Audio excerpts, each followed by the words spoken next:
All right, everybody, we are live. I'm having technical difficulties, so I'm on my phone, and Stella is co-driving today. So thank you, Stella. Meaning you should call And maintenance. welcome back to the stream and to everybody. So anyway, remember, guys, we have 6 people allowed on at one time. We are at 6, so if anyone wants to come up, put it in the chat. Some of our regulars like Bruce and so forth, then I'll gladly step down and all that. But at this point, 6 is the limit. We've got 6 to start chatting, and we'll go from there. Okay. All right. Yeah. So Stella, what's new? How's life back in NC? I'm telling you, man, I would much rather be back on the road, doing anything, but I can't do it because my tires are getting chewed up and I'm getting the runaround to get an alignment done. So kind of bad. I think I'm going to have to spend money at the Mercedes dealership to get it done right. Otherwise, I'm just going to keep chewing through tires. I hate that, but it is what it is. How many miles are on those Hi, tires?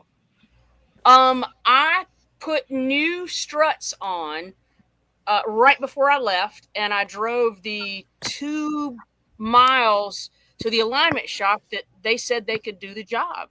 And so they did that, and about, I don't know, probably about 2 weeks before I saw you guys up in the Northeast, I started realizing that there was this horrible roar coming from the front, and that's when I realized that my tires were all cupped. And so as soon as I got back Monday morning, I go back to that alignment shop and I say, dudes, what's going on?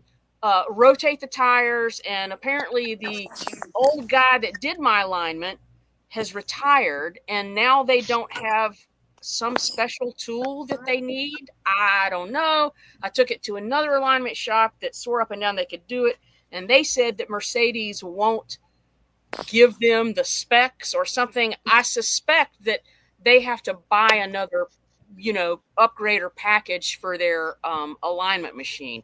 So it's kind of annoying in that regard. I thought that alignment was that they would attach some sort of sensors to the wheels. And apparently, I believe, with the latest and greatest whatever machine that is, they have to just do what the machine says to do.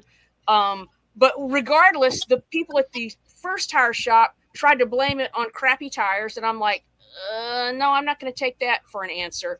And, I've posted the they have the before and after and, that sort of thing. And several people said, gee, it was kind of close when you first got it, but it was way, way off when they went to rotate the tires. I don't know what they did.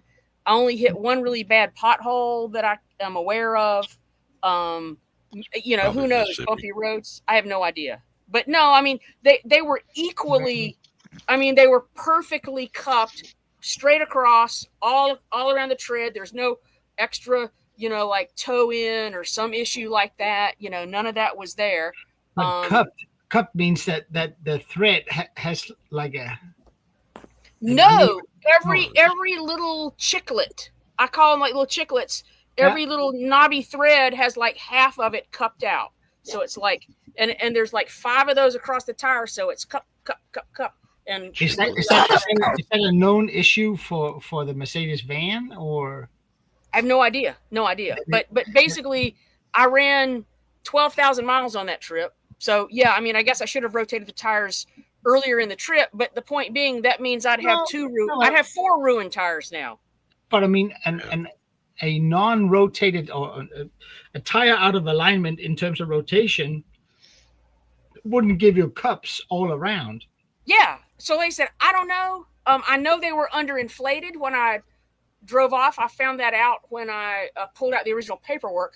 But they were only inflated by like 4 pounds. That can do it because it's a van and the stress of the tires. Yeah. Yeah. What could also happen is, do you know the number, the load index on the tire? You know that number? E. Yeah, but it has a number. An L number. Yeah, whatever it is, it's well within whatever the van is. Okay. I can't tell you what what brand of tire is it? there is one Continental tire and 3 something or other, Corsa. Anyway, Corsa, maybe I'd have to go look at it to remember. But when I picked up the van, it had 3 brand new tires on it and 1 bald tire. Yeah. And that was the 3 Corsas, whatever that is. They're all E-rated. They're the right speed. They're the right load, all that sort of mess. And the shop that did the fit, they said, here, just take a tire, because they take stuff off of vans all the time. So they just threw the tire on. I went to the closest, discount tire shop, had them mount it, where that ball tire was, and happily drove away. And I put about 12,000 miles on the van in that first year of having it. And I didn't have any cupping then. The cupping only started after I replaced the front struts and took it to that tire shop for alignment. So that is weird. That's weird. Now the tire that you replaced, that's the one that's cupping, right? No, it was the 2 of the original tires. Really? Because they were on the front. Yeah, I can pull up. I don't know. I should pull up a picture of these tires for you guys, and you would be able to see what I'm talking about. It'll take me a second to do that. But yeah, I mean, I'm just like, everything leads me to believe that, the alignment job just wasn't done right. Wasn't done completely. I mean, he did have the toe at 0, and then the camber was off on 1. But I don't remember. But look what Arch is writing. He says the tire's hopping, and it's most likely it is. That was causes the cupping. And if you got I don't know what kind of and I put struts that are designed for camper vans, and yes, I do know that the van was hopping a little more than it was, because when I got to John's house, one of the things that was happening is it was so stiff at that point that I was getting these a ding on the dashboard like your door is open, and sure enough, it was the contact for the slider door. And John helped me cut out a piece of inner tube for something. I basically put a shim behind the contacts for that, and that took care of the door dinging, because it was like every crack on the highway, ding, ding, ding. Oh, it was terrible. That was like that all the way from North Carolina to Mississippi. And then that took care of that. So I know these shocks are stiffer than what was on there. But the shocks that were on there was like an accordion. I could just do this with the old shocks like it was an accordion. So, it was bad. No, but camper vans are a beast of their own, because the weight distribution is so different from when the van was created. They are a beast of their own. They really are. I have I'm downloading these pictures right now. I have 3,400 pounds on the front axle and 4,300 pounds on the rear axle, which is well within the limits of what it needs to be. Let me get the other one. And to be honest, some tires are more prone to cupping than others. I mean, yes. If you run like real coarse thread tires, they are more prone to cupping than say a more smooth type. Let me see if I can share this picture. Maybe the easy way to do this is to share this on. I don't remember how to share pictures. Just put new suspension and shocks on it. So it's probably not that. It's something else. It's either tire pressure or the tire itself. Yeah. How do I present? Oh yeah, present right here. Show slides and PDFs. Oh, share screen. Here you go. Share screen. Here you go. Here is the I don't remember which one this is. Oh no, I can tell you which one this is. This is the driver front tire, and you can see sort of the dirt. Hold and on. Is it? Yeah. Can you guys see it? Yeah, we can see it. Yeah. Yeah. And that tire so looks really underinflated. And maybe that's all it was. I don't know. Yeah. Here's the other one. Here's the and you can see on the other one that the stop sharing that one. Let me back up one photo right here. The other one you can actually see. This is the passenger front, which is where the toe was messed up, because you see there's a pretty significant amount of wear Jay, we'll get on back that to you in a outside second. edge. That's what, that was just that was a comment in there. So we'll get back to that in a second. Show the other one. Here you go. Coming up, video share screen. This is, sorry it's so painfully slow for me, guys, but so there's this is the passenger front. So you can see that it's really worn right on that outer edge closest to Hold you. on. Hold on. Yep. Oh, But yeah, that is cupping really bad. Very, very badly. So Yep. again, I mean, is this inflation? Because here's the deal. It's got like, No. and every morning I was so good. I was such a good bunny. I would get in the van. You got to drive a few miles before the tire pressures register on the dashboard. I would say that is tire quality. Stella, were those cupped before the new structure? No, absolutely not. I mean, have you looked at the production year of those tires? How old they are? Yeah, they're like 20. They have a date code of like 23, like the 15th month of 1923. Okay. 2023. So they're a couple of years old. Yeah. Like I said, they were basically brand new tires. Yeah, that's severe. That's pretty severe. Okay. They did. So Maybe Kenny, if you want to put somebody up, if somebody else in the basement, I got a customer here. Nobody there. No problem, buddy. I got to run out. but that's that is weird, Stella. That is weird. Yeah, and so here's the deal. The door jam says 46 pounds, and everybody on all the camper van sprinter forums say 50. And that's what I asked the guys to do. I mean, I accept blame for not checking it before I, drove away. But by the time the tires could register whatever pressure was on the dashboard, I would check my coolant, my oil. I would just go right through the dashboard, and the tires were at 49.50, 51.52. By the time I'd driven a half hour, they were at 53, 54 psi. So I'm like, okay, great, it's fine. Now they're at like 56 psi when I'm got the full 50 pounds to start off with. So how's it going up? Because they heat up. They heat up because of heat. You always gain 3, 4, 5 3, pounds. 4, 5. Yeah. Yeah, depending on how much load is. I mean, on a passenger vehicle, it's about 2 or 3 pounds.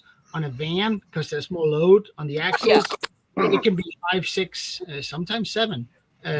Which is typically, okay. I mean, yes, I am good with rotating my tires. Clearly not this time, because I drove 12,000 miles before I could get around to getting them rotated, And by the time I realized the cupping, I had less than 1,000 miles to get back home. I was like, screw it. These tires are ruined anyway. I'm just going to drive on home and, get them rotated. Now they're on the back. So I've seen on these vans over here, Stella, there's a lot of Sprinter vans over here, a lot. Mm-hmm. And most of them on the front tires, on the steering wheels, the thread is, the ones you have that have it's like little bricks, one after another, chiclets, one after another. Yeah. Here they are more. I don't know the right word for it. It's like they don't look like they have any gripping power. They're just rolling tires, steering tires. So everything is geared to just roll. The rear ones have more constant load on them. Yeah. To answer your question, the last time I replaced the struts and drove 2 miles to the alignment shop and had the alignment done a week before I left on this 12,000 mile journey. I did not know it was going to be 12,000 miles. I estimated it to be around 8. So I was just going to, worry about rotating when I got home. And like I said, by the time I realized what was going on, the damage is done. I'm not going to try to find a tire shop and a new alignment to get that done. So, John. So what are you going to buy? 2 brand new ones for the front to match the rears, and then just try No. fix? I wouldn't buy anything matching the rears. I would buy different threads I'm gonna- for the front. I mean, when I need to get, I mean, I still have, probably 6 millimeter of tread still left on there on the part that's not, cupped and worn out. Yeah, but being cupped though, is it bouncing though? I David. Well, that's what Arch says, and maybe he's right. Like I said, I don't know. All I have is a bunch of people pointing fingers at somebody else, and nobody will tell me. Or excuse me, the one guy says they're crappy tires. Yeah. I've had with cupping on a front wheel drive passenger car, the cupping only happens on the rear wheels, and Right. some tire brands are more prone to cupping than others. Right. Typically over here, Bridgestones, they don't cup. Continentals, even though they're great tires, they tend to cup. But you've done something to these tires that very few people do. Just running straight, with no braking, with just go. Right. And Right.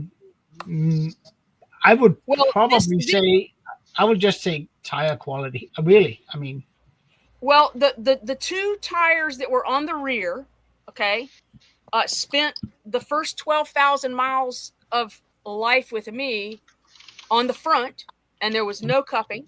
All right. Yeah. And then once I rotated them to the rear, again, there was no cupping on the rear tires. The rear tires moved up to the front with the alignment, and then 11,000 miles later. Yeah. I spoke to a tire guy years back, and he said that on a passenger vehicle, it's a good idea to rotate your tires every 5, 6, 7,000 miles. Yeah. Because on vans, you always replace them rear and front. Yes. You do not rotate them. Yes, I've heard that as well. Maybe that's because the load is so different that the tire wears in differently, and it doesn't like to be. I don't know. I don't know. Well, the difference between this van and the van as designed or whatnot, this is a constant, steady load all the time. I mean, I got all the batteries, the electrical, I got all the water on the other side. It's not like I'm unloading a bunch of stuff for a job site or dragging a ditch witch on a trailer to a job, whatever. And I'm sure that that's what this van did for the first 78,000 miles of its life. Yeah. Yeah. So, yeah. Oh, but it's a specialty vehicle, isn't it? It's not just a passenger car. It's a specialty vehicle. I mean, it's a plumber's van, There you go. That's what it was. That's what the first 78,000 miles of its life was. And I actually stopped at the shop that used to own it. I was looking for another key. It was a fool's errand, but they were pretty funny. They're like, "Hey, Frank, come out and look at this camper van. She's got a cat in there." There's a huge plumbing operation in Denton, Texas. And unfortunately, they did have another key, but the guy thinks he threw it away like a month before I got there. So it was like, he has to get rid of all this old stuff. They're up to van number 278 or something, that they have. So, crazy. No, it does not need a 4-wheel alignment. There is nothing to adjust on the rear end. It is what it is. Yep.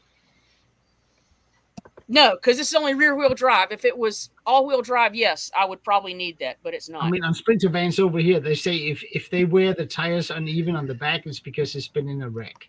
Yes. So don't bother. Yes. Yeah. And that's how it is. Yeah, the ones you see, the axles are. Yeah, they're like. I love watching those. It's funny. John, what's his name? Arch can attest to this. Any Chevy Nova from 68 to 78 will go down the road like this. Yep. The rear end mounts always rotted out, and the rear end shifted left and right 4 inches, and the car would always be at an angle. But very common with Chevy Novas. Don't ask me. Well, you can see where you've been. Exactly. No, but like I said, it's just. Other than that, I had an absolute blast on my journey. dealing with the solar panel that almost flew off on I-90. That was a challenge. What else? You lost the camera. Yes, I lost a camera. My phone fell out of my pocket and destroyed itself. It kept alarming every morning at 8:15, which was in Central Time where I dropped it, and so it went on for 16 days before the battery died. Dang. Yes, I kept trying to get it far away so I wouldn't have to listen to it alarming at 8:15 in the morning because I'm up already. I'm up. Don't keep bugging me. And I couldn't turn it off because the display wouldn't work. So I wish I was an Oscar Mayer wiener. How's my Yeah, video man. now? Everything good still or no? yeah, no, you look good. No, I'm on battery power laptop again. Yeah, looks fine. You look fine. Everything synced up. We'll see if it lasts. My phone started going whoop whoop whoop whoop whoop whoop. So I showed it. So what? You lost the adapter for your computer or something? Your laptop? No. But sometimes you come on here and the Wi-Fi, for whatever reason, just is garbage. Oh yeah. And I'm literally 5 feet from the Wi-Fi box. Really? Wow. So I don't know. And now I pay $3 more a month for 1 gig of whatever data. Yeah. Big deal. So, John, I got a question. I thought there was a video Yes. you working on that trailer. Do what now? I thought there was a video on working on that trailer box, what you were installing and No, drilling. I kind of did one just to show y'all. Oh, It so you wasn't it wasn't an in-depth as I went video, just kind of after the fact, just to show you what it would do. because I was looking all over the place for that video. Yeah, well, there's only like 3 or 4 places to look for it on my channel. I know. Man, have I guys showed you the latest and greatest on the Hobby Motor Spread Shop site? No. Shut. Oh. Is this a shameless plug? Hobby Motor flip flops. All It right. could be. You know what?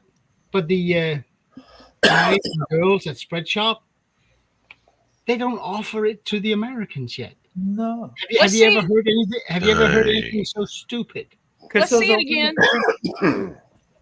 Those are women's clubs. Dude, man, those are your safety slides for the shop. I get it, man. I know. I mean, they'll protect any toe at any time. Just Exactly.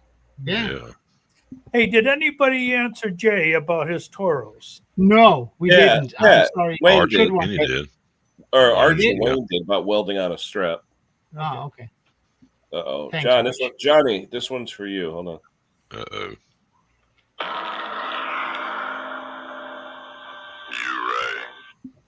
Lurch.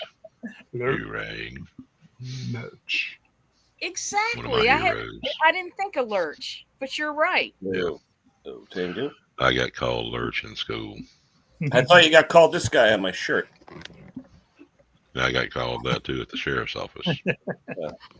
Well, County John, wide, that is not fair. That's not fair. Shrek is much more good looking than you. Well, yeah, very true. But whoever called me Shrek for mean, I just say that's okay. You're the donkey. Donkey. Oh, Harry Donkey. What was that, Stella? Harry Donkey. Yeah. It sucks great hairy donkey balls. Oh yeah, that was a good video. I like that. Yeah. I enjoyed that. Watching Stella fix a scooter on the highway. Yeah, that was. There you go. When John gets pissed. Oh, that's in the bathroom. Make that sound around Lisa a lot. No, it's like, what's for dinner?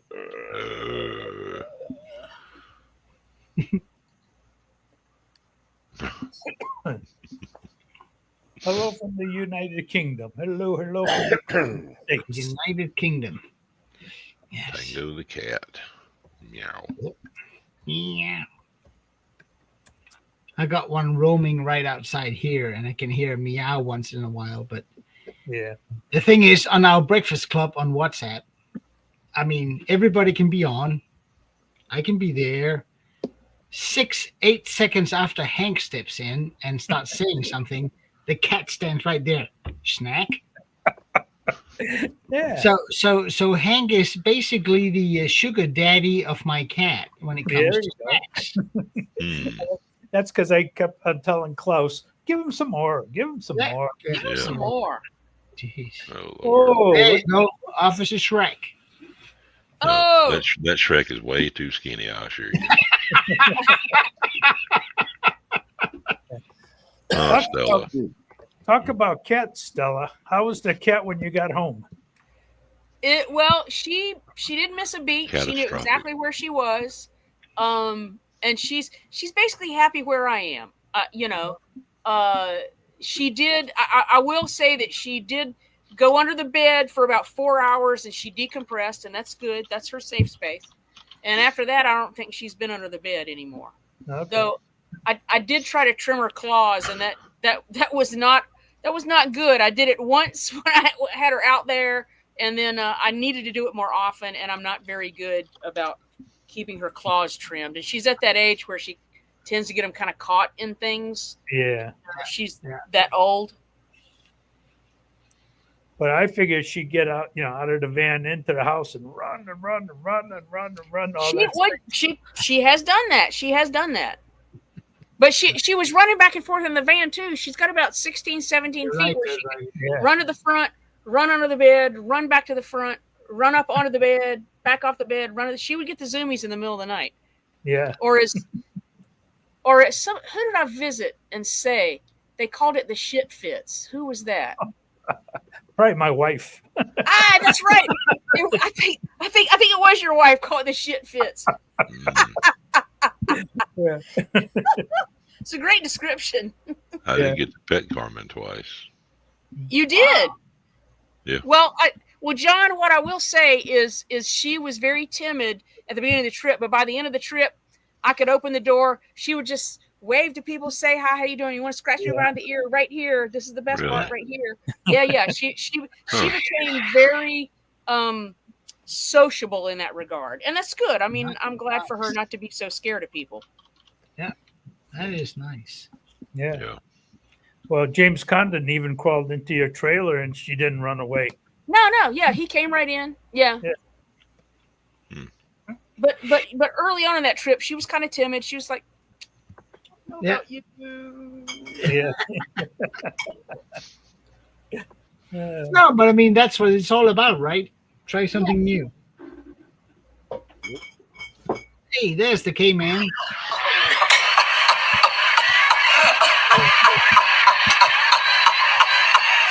That's a good scene. I love watching McFly laugh.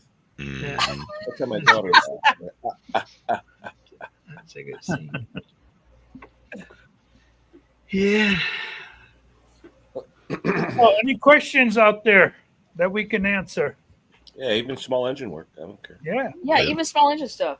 I finally joined the club and did a how to remove ethanol from gasoline video.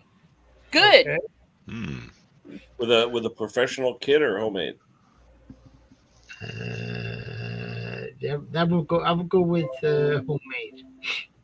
Because they sell those little graduated whatevers. No, it's just get you it all just happened in that jar car over there. videos.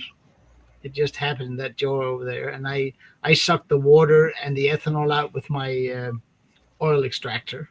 Just vacuumed everything up, and so not the prettiest of things, but it worked. I mean, I ran the gas on my lawnmower today, and it ran fine on it. No problem. Did you put some octane booster back in there? Yes, ma'am. Yeah. But I will say though, from the material that I can find that you can read, when you remove the ethanol from E10 gasoline with up to 10%, right, you only lose about 3 to 4 octane points. So if you go with a mid grade, you'd still be above whatever is required for a Honda or a Brix engine. Right.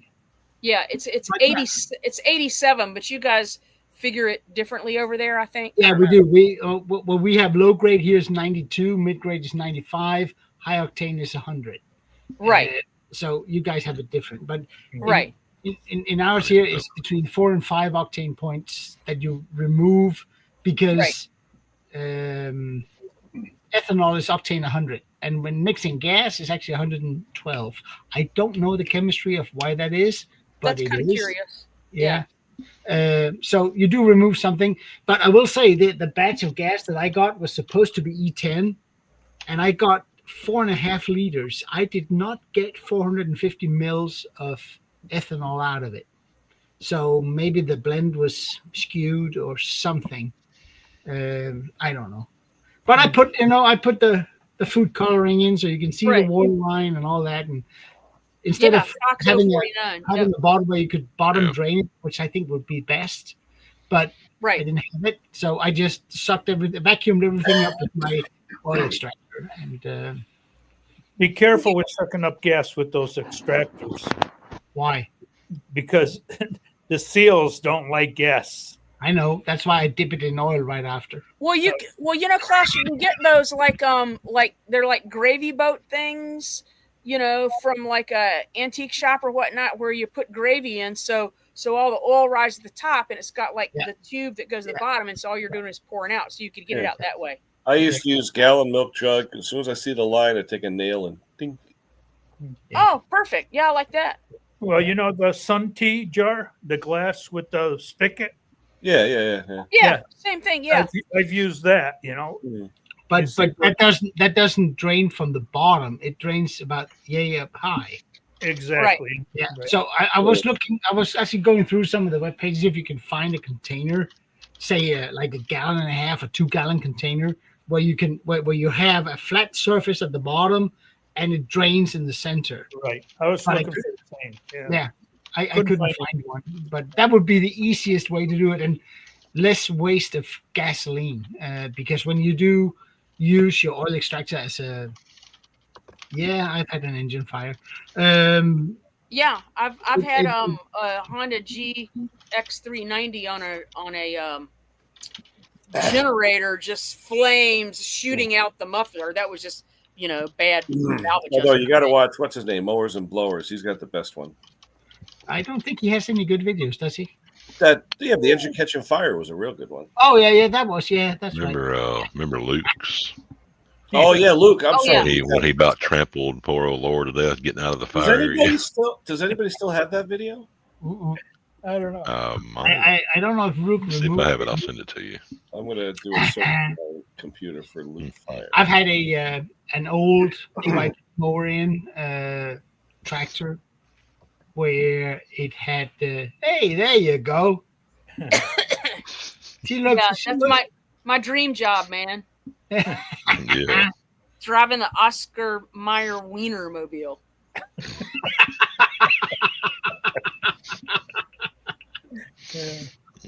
No, but it had flooded the engine with gasoline, and I was trying to clear the combustion chamber, so I took the plug out and just wanted to rotate the engine through the starter, and the lead that I put to the side accidentally fell down in front of the combustion chamber, and when I did it, it was on fire. Yeah. But that's why I had those. I had these things. I don't know if you know them. They're little spray cans of fire. It comes out like soapy water. They're very small, but they're very efficient. Yes, I bought one of those after my smoke detector blew up on the trip. Well, it didn't blow up; it just expired, and then I broke it trying to replace the battery. And so I bought one of those until I could get a real smoke detector. And actually, Bruce helped me put that in his driveway. Yeah, I mean those things will put out. That's in the Evelyn Woodhead sped redden course. I learned to read at the Evelyn Woodhead sped redden course. Sped redden. course. John? Yes, that's hilarious. Hmm. It looked like Okay, you were studying something, John. I didn't get any of I'm that. trying to find that video And I'm for the you. foreigner That's- here. Cheech and Chong years ago Cheech would, and Chong. parody everything, and There used to be a Evelyn commercial Wood- for Evelyn Wood speed reading. speed reading course. Yeah, So it anyway, was they have their own yeah. commercial where the guy can't even read correctly. So he's like, I studied with the Evelyn Wood sped reading cars, and every word is mispronounced. Right. So I was like, yeah, you could read slow and mispronounce. Yeah. Mhm. So what was that can of stuff Klaus was just showing? Is that like a CO2 fire extinguisher? Yeah. It is. It's just a spray can fire extinguisher. It's like Right. a soapy water that comes out. Oh, okay. Right. And it, I mean, for gasoline fires, oil fires, LPG, methane, Right. gas fires, it is really. I mean, I had that engine catch fire, right? And luckily the hood was metal because it had flames this high, and you Yeah. just go shoo, shoo, shoo, shoo, and it was out. Everybody see Henry on mowers and blowers where his aftermarket carb was leaking and the engine caught on fire. Oh yeah. That was a classic. Crazy. No, but I mean, you got to be careful. I was working on a V twin, and I wanted to adjust the valves, and to get the valve covers off, I always heat them up with a gas torch, so the RTV gets pliable. I can get it off. Yeah. And I had just cleaned something on a rack with brake clean, like 5 minutes ago, and I had that under so it wouldn't leak out when it came off. Soon as the flame hit that rack. Close. Here in Canada, we use what's called the heat gun to heat up the overhead valve covers. Yeah, that's because you're so safety concerned in Canada. Hydro's cheap. Here we go straight from MAP gas, Right. Nap gas. Bam. Burn it up. I actually I got two MAP gas torches. One with a regular flame thingy, and one where it's just a tiny, very narrow flame that comes out. And that's what I use. I have both of those out. I can't find one of them. Oh, it's in the house. Yeah. But yeah, I have those. Yeah, and it's really good. And the thing was, I just didn't think that the rack I had under, to catch any oil coming out when I popped the cover. It was 5-10 minutes ago that I used it with brake clean, but that was enough. It just went. And Kenny, you're muted, buddy. We kind of like that, but I mean. I'm basement material right now. Well, no. When we have certain people on here, I would love to have Sister Mary Elephant come on and say, Class.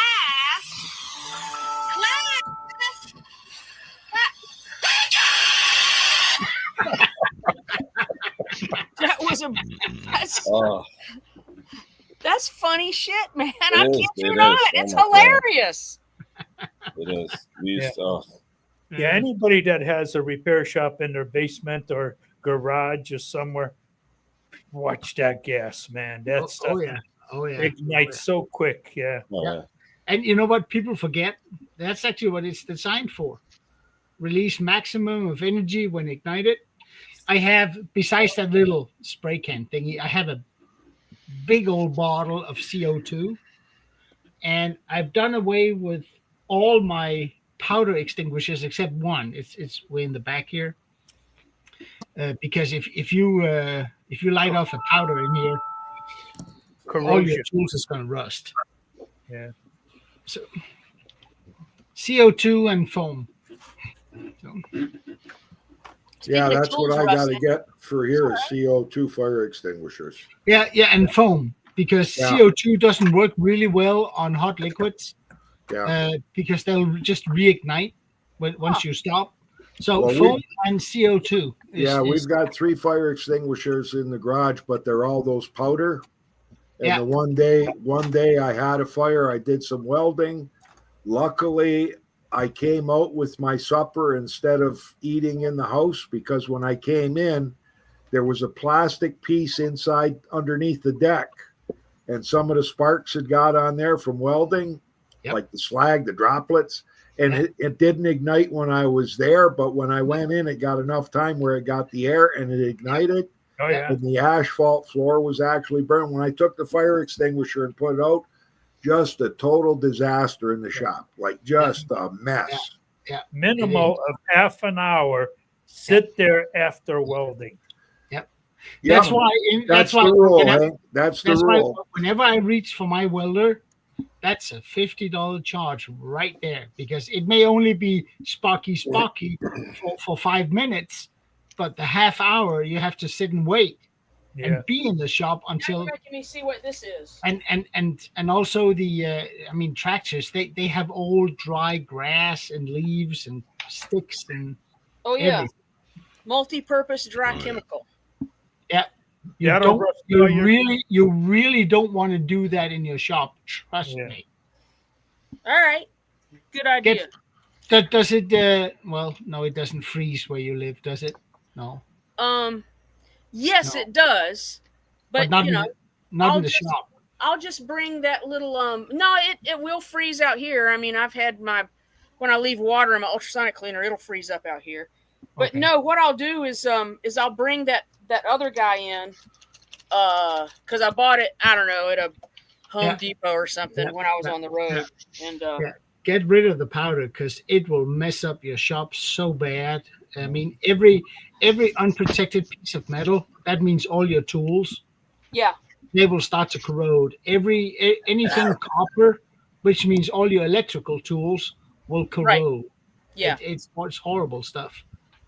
I talked to an insurance agent about a year ago. He said if you take a brand new mid-class Mercedes car or BMW, you put out a fire with a powder extinguisher in the cabin, it's a total. Really? Yes. Wow. Because all the electronics just goes from that powder. It's really bad. Well, I know they got rid of. Well, excuse me. I know at one point in time we had halon fire extinguishers in like computer room and whatnot. I've got a halon in the shop, and halon is really, really good until you get to a certain temperature. It becomes really, really bad to inhale.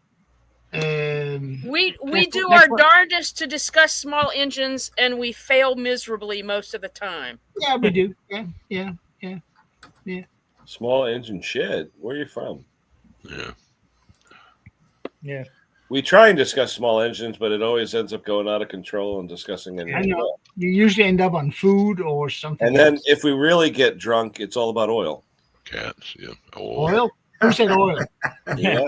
Hey, There's no oil here. Klaus, get your pulley that you welded the things on the side and show JR. Oh, you still got that in the shop, Klaus? Yeah, JR, get an induction gun. You won't have to fool around with oxyacetylene torches anymore. Yeah, I got it. It's right here. See what Klaus did. That worked out good. Yeah. Now it's a dethatcher attachment. Yeah. Yeah, I know. I will say though, this here, that wasn't me. That was the customer. But welded 2 studs on, cut some threads on it so I can get a counterhold and put the brace on, and came out beautifully. Yeah, because it geared it up. And make sure you make better threads than me, because these almost gave out. Oh.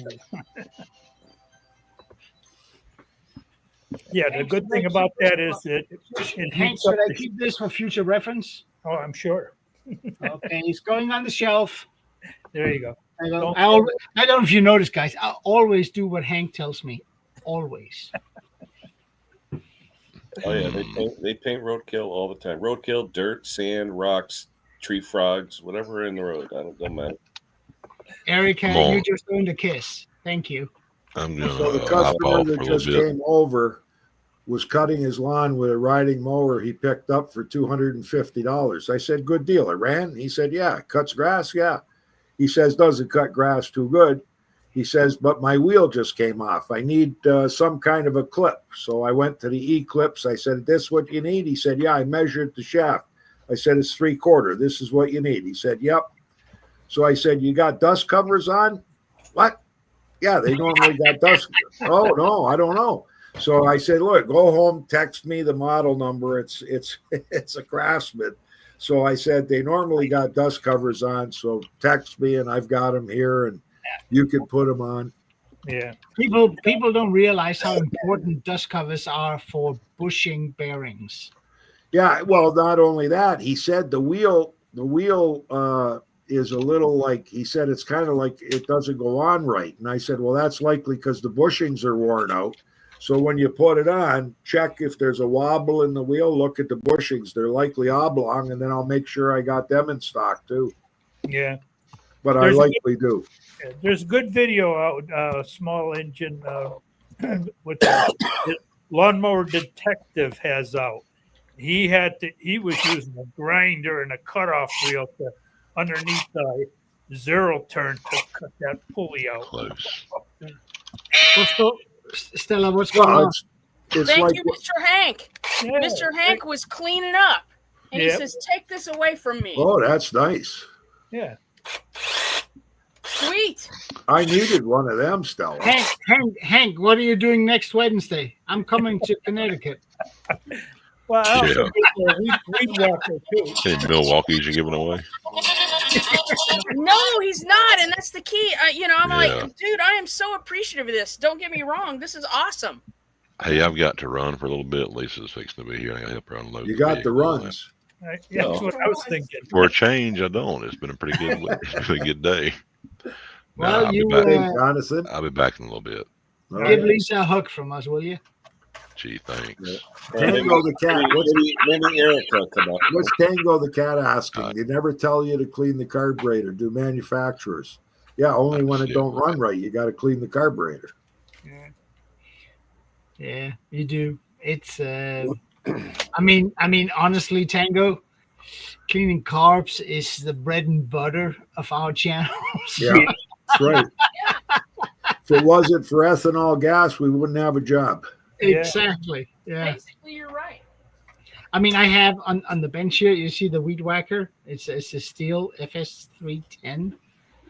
I did everything I could and know to bring the car back. Yeah. The thing will start, it will idle. The second you touch the throttle, it goes buzz. I know there's a little accelerator pump, and there's been lots of videos. Screw it. I'm not doing new carb. Next. It's not worth it. I mean, I can spend 3 hours trying to fix the accelerator pump in that thing, and the customer will end up with a bill the size of a new carb, and he still got his old carb. It may fail again tomorrow. It's so new. Yeah. Well, we just did a riding mower for a guy. He brought it here. He said the carburetor leaks. I put a fuel shutoff on. I had my neighbor clean the carburetor, and he said it runs like shit and it's leaking. So it was your favorite carburetor, Nicky Carb, right? So I took the carburetor apart and put new. That must be a mask. It's a 2-piece gasket. So it's the one that had the little O-ring that goes where the fuel comes out. So it was that gasket on that one. So I put that on, pressure tested, okay. Mounted it to the workbench, hooked up a hose with a little funnel, filled it with fuel, let it sit for a half hour, didn't leak. But the one thing we did find is his solenoid that was on the bottom of the carb was like not operating. It was sticking, right? It had a lot of crap in it. So we put some BG ionizing penetrating oil in there and loosened it all up. Then we put the power to it and went going up and down, worked fine. Put it back on, but we didn't have a spare one. Otherwise, we would have put one on. Yeah. So Jake, in the meantime, went and ordered one, and sure enough, doesn't the guy call up and he said, I was cutting grass for about 10 minutes, and then all of a sudden it's running like shit. We said, what do you mean running like shit? He said, well, I'm going to bring it back. Yep. Soon as he brought it back on the trailer, turned the key on, it fired up, it died. I said, your solenoid's jammed in the up position. You're not getting any fuel. So Jake luckily had ordered that one, but we told him, I says, it's aftermarket, no guarantee. Yeah. No guarantee. This thing could last a week. It could last a year. We don't know how long. It's not an OEM. I mean, usually we're good at badging manufacturers for trying to rip us off, but Briggs and Stratton, everything related to Nicky carburetors is fairly cheap. Oh yeah. You're $50 away from a brand new carburetor, being a Nicky or not. Slap it on. Everybody's happy. The customer's bill is low. Your time is well spent, and it's. Oh yeah. I mean, Nicky carburetors is not worth, because even if you do it right, even if it tests right, even if you do the leak down, if you do the gas Bench tank test. hookup overnight and it's good, the second it gets on the mower, it starts vibrating. That thing can leak The Well, plastic also we say no guarantee on the carburetor because the carburetors are notorious for leaking. I know, but I take a little bit of a different approach, Wayne. I say you will need a new carburetor, and then I will warranty that. Yeah, you'll put a Walbro on. No, because a Walbro from Briggs, you can't. You don't have enough money. There's bad. I blood understand. So Stella, what is that? And remember, a Nicky carburetor. No Nicky carburetors fail within the first 3 or 4 years. So you put a brand new Nicky on, it will run for 3 or 4 or 5 years without any issues. You can warranty that. And it only costs you $50, $60, something like that. And you can get on to the next project. Yeah.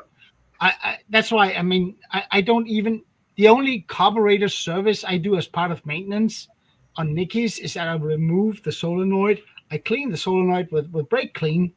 I spray carburetor clean up to the bowl, and then I put it back together and off it goes. That's all I do. If I have to take it apart, I usually end up putting on a new one.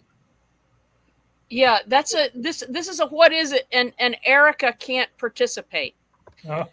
Oh, what is it? That looks like a burned out, melted New Holland mini tractor. No, I don't know. Oil pan gasket. Is Erica still here? She may be. Yeah, she's there. Yeah. Okay. All right. Well, I mean, when I see that blue, it looks like a tarp, like a melted tarp. Like if they wanted to store gasoline in a bathtub or something. I don't know. Oh, wait. Did you take that from her yard? Very close to her yard. Ah. Is this where they wash their equipment? Oh, is this where they burn their equipment? It's where the water trout caught fire. Is that the OSHA test pit for Canada? Yeah. Something like that. The fire extinguisher test pit? Tango, yeah, but I mean, Tango says that cost of parts can cost more than a brand new machine. Yes and no. I mean, if people want a machine fixed, it costs what it costs. I mean, it almost looks like the trim around a sunroof on a motorhome or something.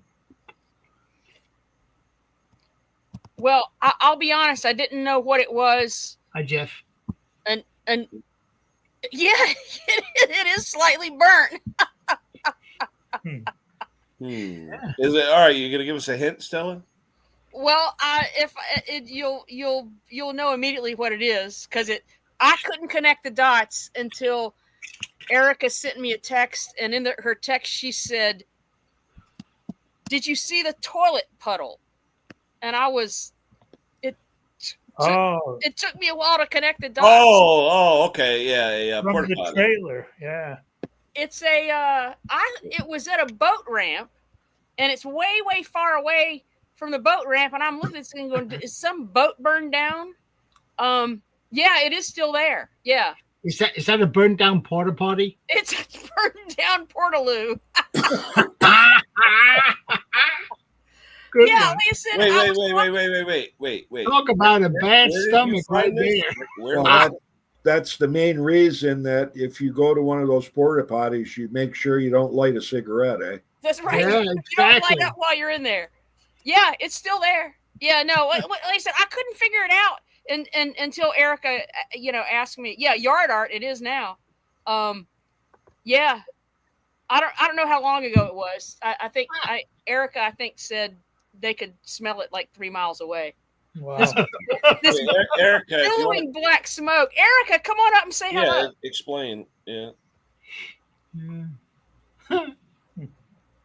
Yes, that was one of my fun pictures. Yeah. What else you got for what is it? Do you got any more stuff? Oh, actually, no. I have a lot of cool what is it's that I took in like museums and whatnot, but I didn't get a chance to do a close up and a far away and all that sort of stuff. Well, Next time. Maybe we can kick off the guess what it is. I know. I found a picture of someone we used to know and love. Hold on. Used to. Easy, Ken. Oh, yeah. Easy now. No, but this was scary. When I saw this picture, it scared me. Seriously. Don't. Hey, show him my picture. Yeah, sure. Holy crap. Don't go Bill. there, Ken. No. But I'm just saying, when I saw that picture, I was like, oh my God. It looks like Bill. I'm telling you. Don't go there. It looked like he was possessed. I was like, holy crap. Anywho. It looks like a really constipated. I'm looking through my photos to see if I can find. No, his channel's doing very well. Actually, he's beating me. So Tango's talking about how parts are costing more now. The customer that was just here, he said, "What's that you got on the shelf back there?" I said, "Oh, that's a maintenance kit that one of Jake's subscribers sent to him, and it's for an Eager One maintenance kit. So it's the Eager One engine." Yep. So you got your bottle of oil, you got a bottle of fuel stabilizer, you got an RJ19 LM Champion spark plug, and you got that little tiny round filter that goes on. That's all in the maintenance kit, and it's got the price right on not a label. It's built right into this package, $11.99. I couldn't believe it. Just right now, the filter I think is $10. Do you guys want to see something that I find funny? You may not, but do you want to see it? You gonna drop your pants? No. I don't know if you see it at your local Husqvarna dealer, but they have these service kits. Yeah. Yeah. You pay an about arm and $80, right? Something. And it's really good because in here you have, I know this is used, but it used to be a new Husqvarna plug, which means it's a torch, but it doesn't matter. You have an OEM air filter. Oh. Yeah. That's good. You have an OEM oil filter. Yeah. Isn't it amazing how little teeny pieces had such big boxes? I know. And here it comes. Yeah, but where's it say? Made in USA, made in Mexico, made in Taiwan? Oh, yeah. There's this made, I don't know where, somewhere. And here's the OEM motor oil for these machines. That's a weird looking bottle. Yeah. Well, it's but 10W40 is recommended by no Briggs, no Kawasaki, no Kohler, nothing. Well, Cowie recommends it now. What's the that's right. That's correct. The new ones, yeah, they do. What's on the back of the label? Where'd it come from? Does it say Husqvarna? Well, you got to read it. It says absolute. It's got the API classification on it. That's all. Doesn't say made in Russia. It's made in Sweden. Right? Made in Sweden. Doesn't matter. The thing is, Briggs gives you this oil for your. I'm sorry, Husqvarna gives you this oil for your Briggs engine, and will it kill the engine? No, it doesn't matter. But it's not recommended by Briggs. Right. Sure. So I called up because I'm an idiot. So I called up Husqvarna and say, "Hey guys, wait, we're gonna have a vote. How many people think he's an idiot? Put it in the chat." Penny. So I called up Husqvarna and say, "How come? Can you give me an explanation?" And they go, "You don't think we will recommend something that?" I said, "Guys, you're a manufacturer. You can recommend anything you want. Yeah. But why do you put this in when it's not recommended by Kohler, it's not recommended by Briggs? Why? And the only answer I got is, do you think we will? No. Thank you very much for your time. Have a fucking nice afternoon. And that's how arrogant Husqvarna is. Yeah, they won't give the oil man a proper answer. Guys, you know a lot about small engines. I know that. Tough torque, transaxle, K46, K57, recommended oil from Tough Torque. Tough Torque either Tough Torque's own oil or 2050 Mobile One. Yeah, or actually they say 550 full synthetic Mobile One. Yeah, doesn't matter. That's the recommendation. That's the recommendation, and just regular engine oil, full synthetic, 5W50 for their transaxles. What do you think Husqvarna recommends for these transaxles that they put on their machines? 2050 Dinosaur. Hold on, give me a second. Hey, I was doing that zero turn last week, right? And it only called out a regular bolt, detail 9, to keep the thing from rotating. All it says is 5/16, 18 bolt. It doesn't tell you grade 8, grade 5, grade whatever. So the guy goes to Home Depot and buys all threaded grade 2 bolt. It's already bent about an inch. I can see how long it lasts. Yeah. He's going to spin that thing in about a week. Oh yeah, guys, this is what Husqvarna recommends. Yeah. No kidding. Transmission oil. Wow. I'm not saying it's bad because is it Dino oil? What is it, Klaus? What is it? This is a GL4 oil. It's a good oil. Don't get me wrong, but the viscosity of it. Yeah. Wow. Right. Well, it's a 30 weight oil, which is the same thing as 90 weight gear oil. I know. And this is the gear oil. This is the transmission oil, but that's not what's recommended by Tough Torque. Right. No. Close. What do you pay for a 5-liter jug of that oil? That Husqvarna oil. You don't want to know. That much, eh? Yep. Yeah. Hey, it's about twice the cost of regular Mobile One full synthetic 5W50. Twice. Since I made the comment before, I just want to give my former friend a little shout out because he does have a good channel. So hold on. There we go. Those that don't know him, he's doing very well. That's over 10 grand. So Gary, thumbs up to you, Bill. Your channel's doing good. I hope everything's well with you. But I saw that picture and I thought of you on Halloween and I go, oh my God. I mean, literally it scared me. I was like, oh my gosh. But anyway, good channel, good stuff, and check them out. Yep. All right, we're back. No, I'm just saying that sometimes these big companies, I don't know what drives them and who advises them. Most likely, because this is the cheapest oil on the market in terms of viscosity. So I don't know. It was only a matter of time before we got back into oil. How many beers did he have so far? No, I don't know. Did he have any beer? I was gone. I didn't see if he had any. Yep. And the really nice thing is for the poor guys that buys these machines, they have to go with the OEM stuff because they're under warranty. Yeah, but Klaus, do you think someone's going to take it out and test it to make sure it was the right oil? No, don't get me wrong. I don't dispute that. I think the oil that Husqvarna gives is a good oil. It's just that compared to what Tough Torque recommends, it is off. Well, someone much wiser than me said that the right amount of the wrong oil is better than the wrong amount of the right oil. Yes. Very good point. And you know what? I will agree with that at any time until you get to a transmission. Well, that's true too, but and in some things, some of the antiques I mess with, you have to get like 30 weight non-detergent because of all the additives, the hypoid stuff. It messes up those bronze bushings and that sort of thing.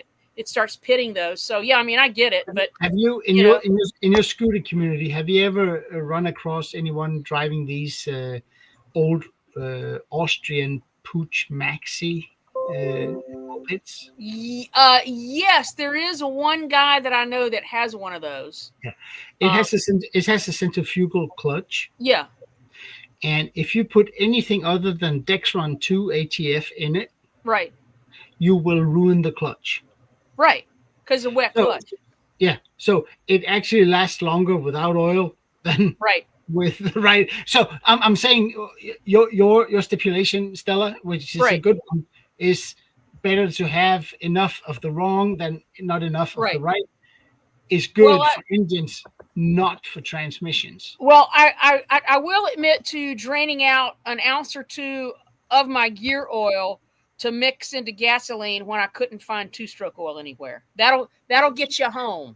It'll get you. I mean, oil. I mean, back in the day, they recommended SAE 30 oil, motor oil. It was SA 30, and that's what they said. Mix it at 6%. Yeah, that was before chainsaws topped out at 14,000 revolutions per minute.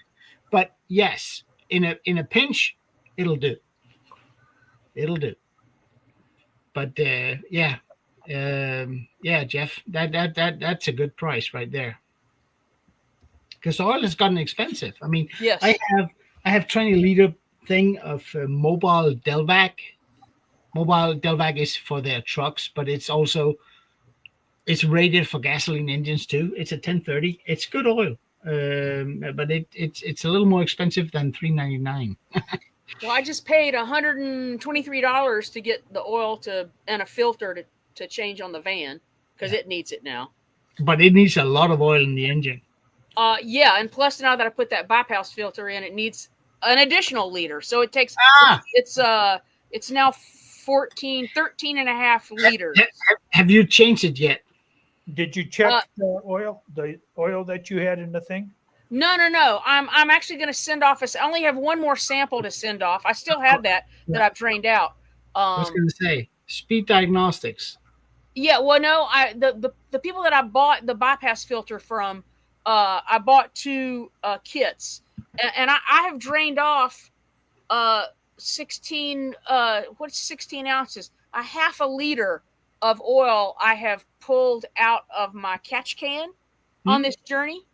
And I was gonna thinking about sending off the catch can oil, but no, don't, not the catch can oil, because that's different. You want to get it from the engine when you drain. Yeah. No, I got the oil on Wednesday or Thursday. The filters came in today, and so I'll probably do that tomorrow. Please share that, because that's going to be interesting.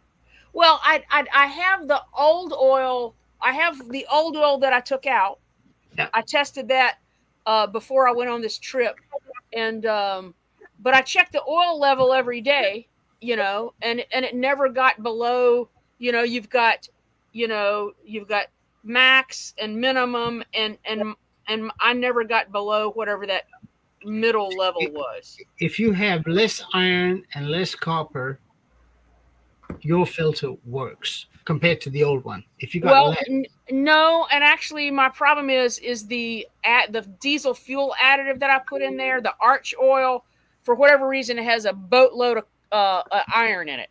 So they were like, "Wow, you're burning up something in here, metal, iron." I was like, "No. The Arch oil shows a lot of iron." So this entire trip, I basically put Arch oil in. I forget where I bought the Hot Shots from, but I ran out of Arch oil and I was too lazy to dig another bottle out of the back. So I just bought a bottle of Hot Shots at a truck stop, and I've gone through almost that whole bottle of Hot Shots. So I'll be curious to see how much iron is in this.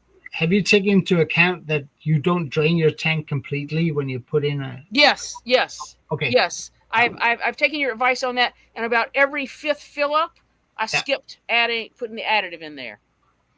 There you go. And generally speaking, it's a 26-gallon tank, and I usually was putting anywhere from 18 to 21 gallons in every time. So I was like right there, at the limit. Plus, I found out, by the way, which I didn't know, until I started doing the math. Is that countdown timer on the Mercedes says I have so many extra miles. Don't go there. Don't go there, Hank. So many extra miles before I'm empty. Yes, that is empty. That is not so many miles to reserve, because I'm getting like 20 miles to the gallon, and it says, hey, you can only go like 100 more miles, and sure enough, there's only 5 gallons of fuel left in there. So anyway, 20 miles a gallon is good. Yes, it is Aspen fuel, and up here you'll see there's more motor mix and Aspen fuel, motor mix with oil, yes, and Aspen fuel without oil. So yeah, big fan of it. So you don't use the Aspen 2? I use Aspen. No, I don't use the Aspen 2. I use the Aspen 4, and then I use steel motor mix. You like the steel motor mix better than the Aspen 2? Do you like Pepsi or Coca-Cola? Well, when we were doing 2-strokes back in the day, that goes back quite a while. Jake used to say that when the customer brought equipment in and had the steel motor mix in, it would burn his eyes. Yeah. Or he would smell this, but when we went to the Aspen 2 or the Kinetics, no issues. He needs to stop splashing it into his eyes. No, I'm kidding. No, sorry. From my perspective, steel motor mix is the shit. It works. I know that a lot of Echo people say, "Yeah, but the oil is only rated blah blah blah blah blah blah blah." F off. It works. It burns super clean. It burns just as clean as the Aspen. I mean, and remember, guys, the only difference between Aspen and motor mix is the oil. It's not the gas. The gas is the same. It's alkylate gas. Yeah. And rated at 95 octane or whatever. Yeah. And the oil and some people say, oh, the Aspen HP Ultra is crap. Well, maybe it's crap for you. It works absolutely fantastic for me. Well, my next door neighbor's been burning. And people say, I'm sorry, people say that the JSO, because this is 2-stroke, right? So JSO is a big thing. Oh, it's only F something. It should be F this. From FD and up, I think. The only difference in the JSO is the cleanliness of the combustion. So if steel can run their engines the way they do on what they use and it's clean, trust me, Husqvarna and Echo and whoever can do the same thing. It's not a biggie on 2-stroke. I use it not because it's price related for me, because it's more expensive than a lot of the other brands. It just works, and I put it in every machine I get here. I adjust every machine to the spec of steel motor mix. And if people get home and they use something else, they need to come back with a tank of gas, of their gas, and I'll readjust the machine. I adjust it to motor mix because that's what the book says, right? So yeah, it's good stuff. I mean, the best video out there that I have seen on this is actually Jeremy. What's his channel name? The Mower Medic. Mower Medic 1. Mower Medic 1. Yeah. He has the trimmer. When he looks into the exhaust and it's got crap on the rings, it got crap on the piston, he puts in, I don't know, Aspen or motor mix or something, and he runs it through a tank tool and he looks again and everything is clean. So it works. So I use that. That's my preference. I will not say that Kinetics or Golf or whoever's out there with alkylate fuel is better or worse. It's not. It's also good. I will say one thing though: price and quality tends to go hand in hand, and it's the oil that's the difference. And I know that everybody says that the Echo oil is really good stuff, and I have no doubt that Echo. I mean, Echo has never released anything that's not good. So why would they release something that's not good? Is it better than steel? I don't know. I can't buy eco mixed fuel, alkylate fuel, so I go with steel. The reason why I use Aspen for the four mix, I mean for four-stroke engines without oil, is that it's just the cheapest. If I can't get anything cheaper, I'll buy Steel's Moto 4 mix or whatever it's called. It's called Moto 4 Plus actually. I'll buy that, but it doesn't matter. The fuel is the same. It's produced to a specification. So, okay, so I got a question for you. If you're working on a riding mower, and you got to clean the carburetor, and the thing's got 2 or 3 gallons of the customer fuel in it, do you drain that all out and put Aspen in, or yes. Is that what you do? I never start a 2-stroke engine on the customer's fuel. No, but I'm talking about a 4-stroke, like a riding mower. Riding mower, I will run with the customer's fuel. I mean, unless there's anything, if it smells funny, I'll drain it. If it's in for a yearly service, I will drain the tank anyways because I'm looking for water. Yeah. If I can see water in the tank, I'll suck it up with my oil extractor, and it'll be gone. I put in a few drops of. I have some marine stuff additive you put in fuel that will make water, a small amount of water, burn with the fuel. I'll put some of that in just unless I missed a drop. But no, 2-stroke, I empty out the tanks every time they come in. I never trust the customer's fuel. But 4-stroke, no, I don't. I learned the hard way to never trust any fuel, 2-stroke or 4-stroke. I drain it all out and put my own fuel in to test and run a machine. And the only problem is send it away with just enough to start it and run it. Oh yeah, I mean I'll charge people half a liter of Moto Mix, but if it's a tractor that comes in and it's got a full tank, you got like what gallon and a half, 2 gallons of fuel. I'm not just gonna waste that to put in. No, man, I use that to clean parts with. I got that too. Yeah. Yeah. Hold on, there was a couple of questions here that I completely missed. No, I don't think there were questions. Guys, I gotta run. Again. I gotta check out some parts, and I gotta go pick up supper shortly. Bye, Wayne. Nice. What's for supper? Fish and chips today, Klaus. Oh yeah, that sounds good. Nice. Yeah. Okay, take care. Remember a little bit of vinegar on the chips. Yeah. Makes them Malt fine. vinegar. Malt vinegar. Yes, sir. Take care, everybody. Take care, Wayne. No, what was that? That's a good idea, engine. Put diesel in it. Yeah, that was the thing. Diesel cannot dissolve a needle valve. No, that's what I was going to say. Yeah. Yeah, it cannot. So, Shade, if you Shade Tree mower, if you have a bad needle valve or the nitrile tip is bad, that has happened before. Before the diesel went in there. Yeah. Because diesel has much more lubricity. It cannot dissolve it. It's impossible.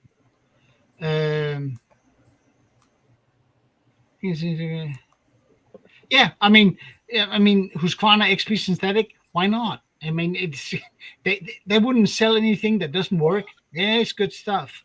And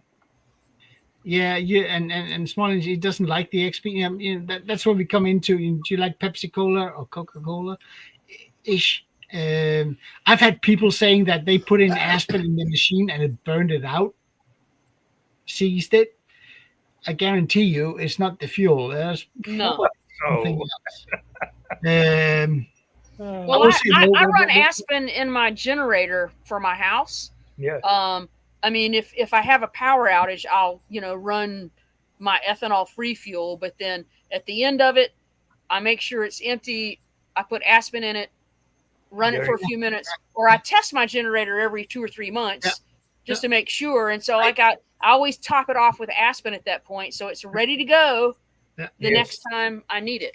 I have a customer who bought one of those suitcase generators. It's a Honda knockoff clone, like a Predator or something or other. Yeah, something similar. They're good stuff. Well, I wouldn't run it 24/7, but yeah. He comes I in. run that Honda. I've got 24/7. Yeah, the Honda. Yeah, I would do that, but not Yeah. the clone. The clone won't. It doesn't matter. He comes in every year for service. He only uses Aspen 4-stroke fuel. That little thing runs twice a year for about 2 hours whenever it runs. So it runs 4 hours a year. Right. I mean, you take the plug out, it looks brand new. There is no soot on, because I put my little endoscope video thingy in there just because I was curious. There is nothing in there. It looks like a brand new piston top, and it's just for small engines, 2 or 4-stroke. Alkalate fuel is the savior. Yeah. I just have a little thing on my Google Calendar that I just repeat every 3 months. Test the generator, and I'll run it for 30, 45 minutes, an hour, whatever. But if you put in Aspen, yeah. I over here, you see that blue cabinet over there? Yeah. I have my old steel 025. Once a year, I take it out, I start it up until it's operating temperature. I shut it down, I put it back in the shed. I don't use it. It runs Alkalate fuel with oil in it. Fire it up now. Pull it out. Let's see it. Yeah, put him on the spot, Stella. Have you guys noticed how demanding women are? Yeah,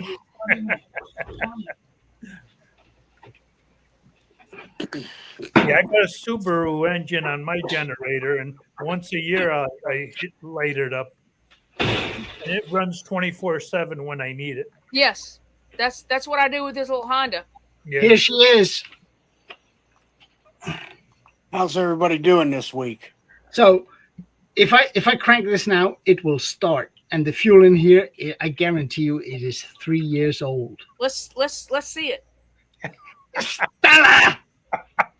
Hey man, you guys made me go kick that scooter over that had been sitting 2.5 years, and I did it. It took 20 kicks, but it started. Yeah. Hold on, it's priming.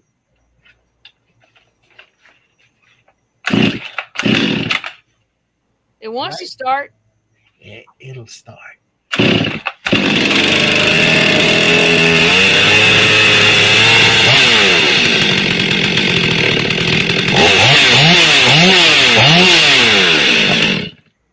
See, now you don't have to start. Oh man, let it warm up. Don't tease it like that.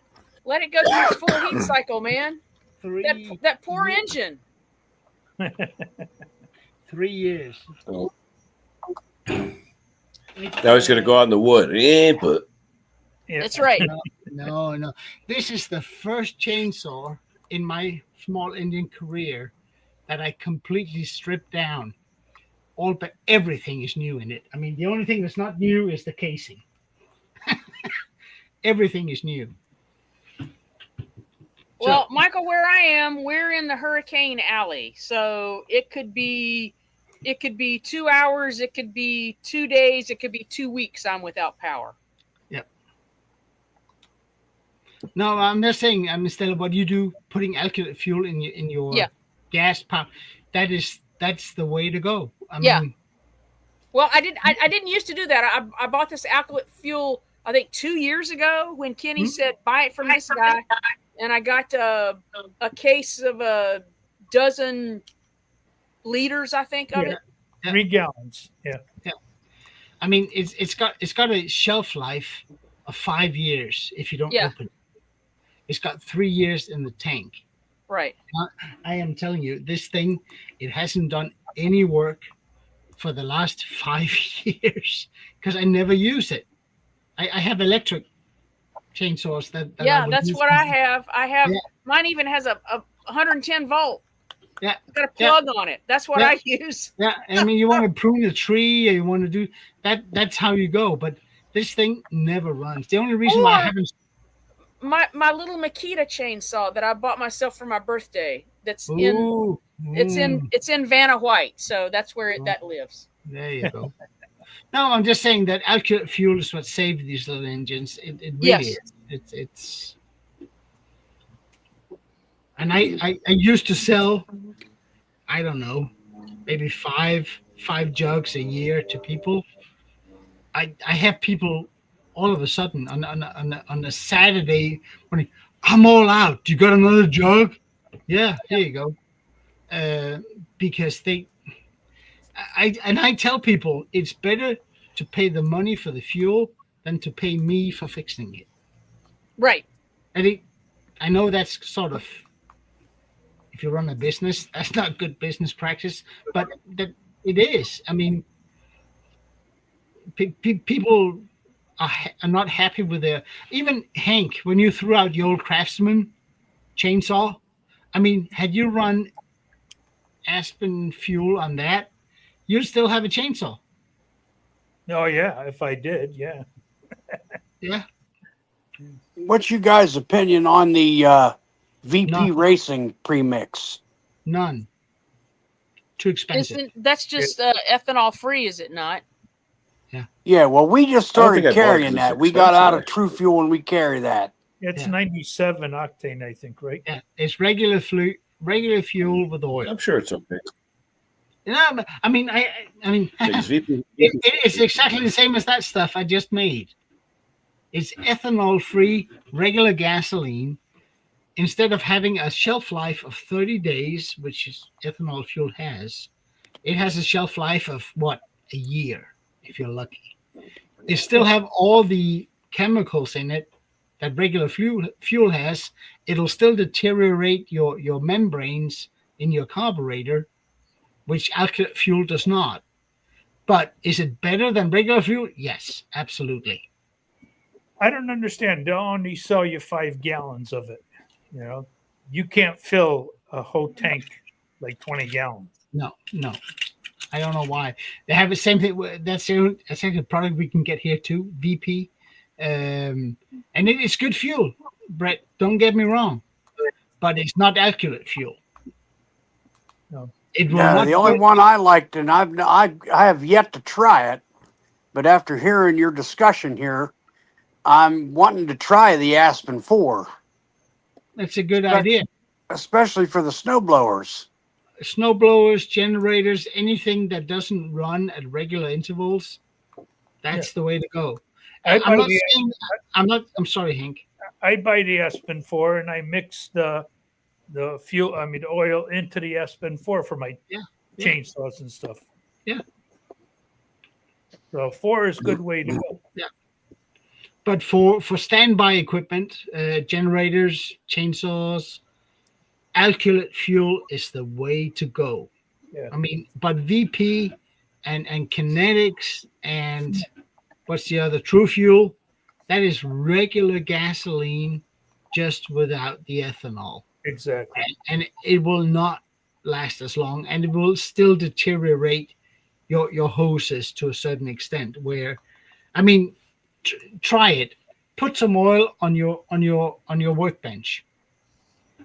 Put some Aspen fuel on a rag and try and dry it off. You can't. It will not dissolve the oil. No. Try your kinetics or your VP. It will all of a sudden it'll just dry it off. It's a different fuel. I'm not saying it's not good, Brett. I'm not, but it's not. Alkylate fuel is a different beast. That's why. Here's a chainsaw for you. Oh man! What do you got? What is it, Stella? Steam powered. Actually, don't you think it's one of those that dig in the ground? Yeah, it's actually for mining. Yeah. But looks like a trencher. But it's got a chain and it's a saw and it cuts holes. Hank, can I be excused to go get a beer? Yeah, go get a beer. Thank you.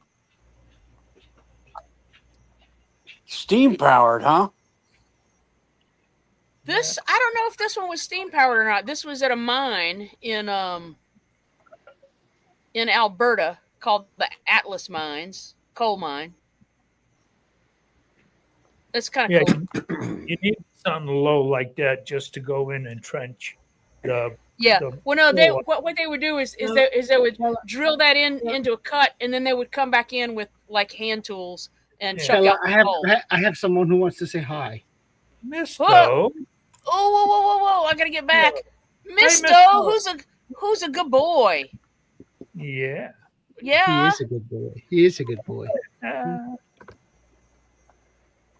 Klaus, if you don't let me go, I will scratch you. Yeah. I can see that look on his face. Oh, he's got that look. All right. I couldn't really see too well. Was that cat orange? Yeah. Yes, he's a big old fluffy orange cat. It's like Ken's cat, orange. But Yeah, I fluffy. got one myself, just a little tiny thing. And by the way, glad to see you back, Stella. Thank you. I appreciate that. I have discovered that, I just soon be back out on the road. Than to deal with the stuff I'm dealing with here at home. So didn't you go home and then you had to come back again to Long Island? Not Long Island. No, but I am headed out in a couple of not might even be this weekend. I don't know. I'm gonna go to another scooter rally. So I got to get this front end done because I don't want to put another 1,000 miles. Yeah. How did Carmen take to your road trip? She was a champ. She was okay. She was fine with all of it. She became very comfortable meeting people. She was kind of standoffish at first, but now she'll hey, scratch right here. This is the good spot, Aww. Yeah. She's pretty happy. You guys ever hear of a brand of mower called Garden Line? No. From what I gathered, there's Walmart brand or something. No, I believe because I was researching it. A guy brought one in 2 days ago. So he just wanted it running. Yeah, thing looked brand new. Checked everything over. Got into his carburetor, and it's like, aha. Where did the water come from? The bad fuel he was putting in there. Apparently, he goes, oh, I go to Cohen, which is where I get our gas, and never had the trouble. Yeah. And there was no evidence that motor had set outside. No. Well, anyway, go ahead. People have bad gas cans. They get gas from last year. They go to the gas, whatever. They're going to wind up with water in there, and that's why you want a plastic tank. Right. Well, we hadn't for the last couple months.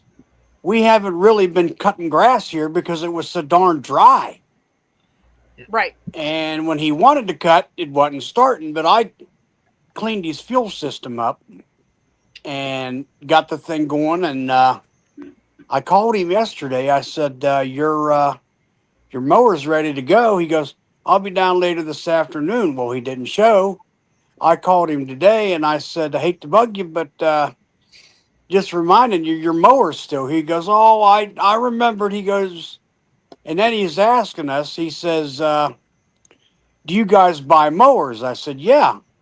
He goes, well, I would really like something self-propelled. He goes, would you guys be willing to buy that in exchange for the labor you guys had in it? And I asked the boss, he said, yeah. So we ended up with it. And I checked everything over. Everything was like new. Wiped it down and everything. They're sold through Aldi's. Oh, okay. Aldi. Yeah, Aldi, the bulk food. I have over here. I have a thing. Everything I get at Aldi, I don't trust. Right. Because I know that they used to have a brand way back in the day. They had one that it was. I'm sure AYP made it because it looked like one of theirs.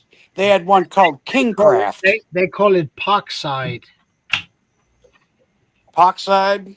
Parkside is a brand made specifically for Aldi. No, little oldie. I'm sorry, little oldie. I don't know. Sorry, maybe it's Little. Do you guys know Little? The chain Little? Oh, No, Lidl. Yeah. Lidl. Yeah, Lidl. Lidl? yeah. Yeah, we call it Lidl. Yeah, I don't I've like never them. heard of that one myself. Sorry, Brett. I was confusing things. Sorry. No, you're good. But I was researching this. I figured this was like a Menards thing, and because I was trying to find out what these things ran new. I mean, this was a nice push mower, bagger, mulcher, single lever height adjustment. Beautiful machine. It's green and it had a, I want to say a Briggs 550 on it with the primer, OHV. Nice looking mower.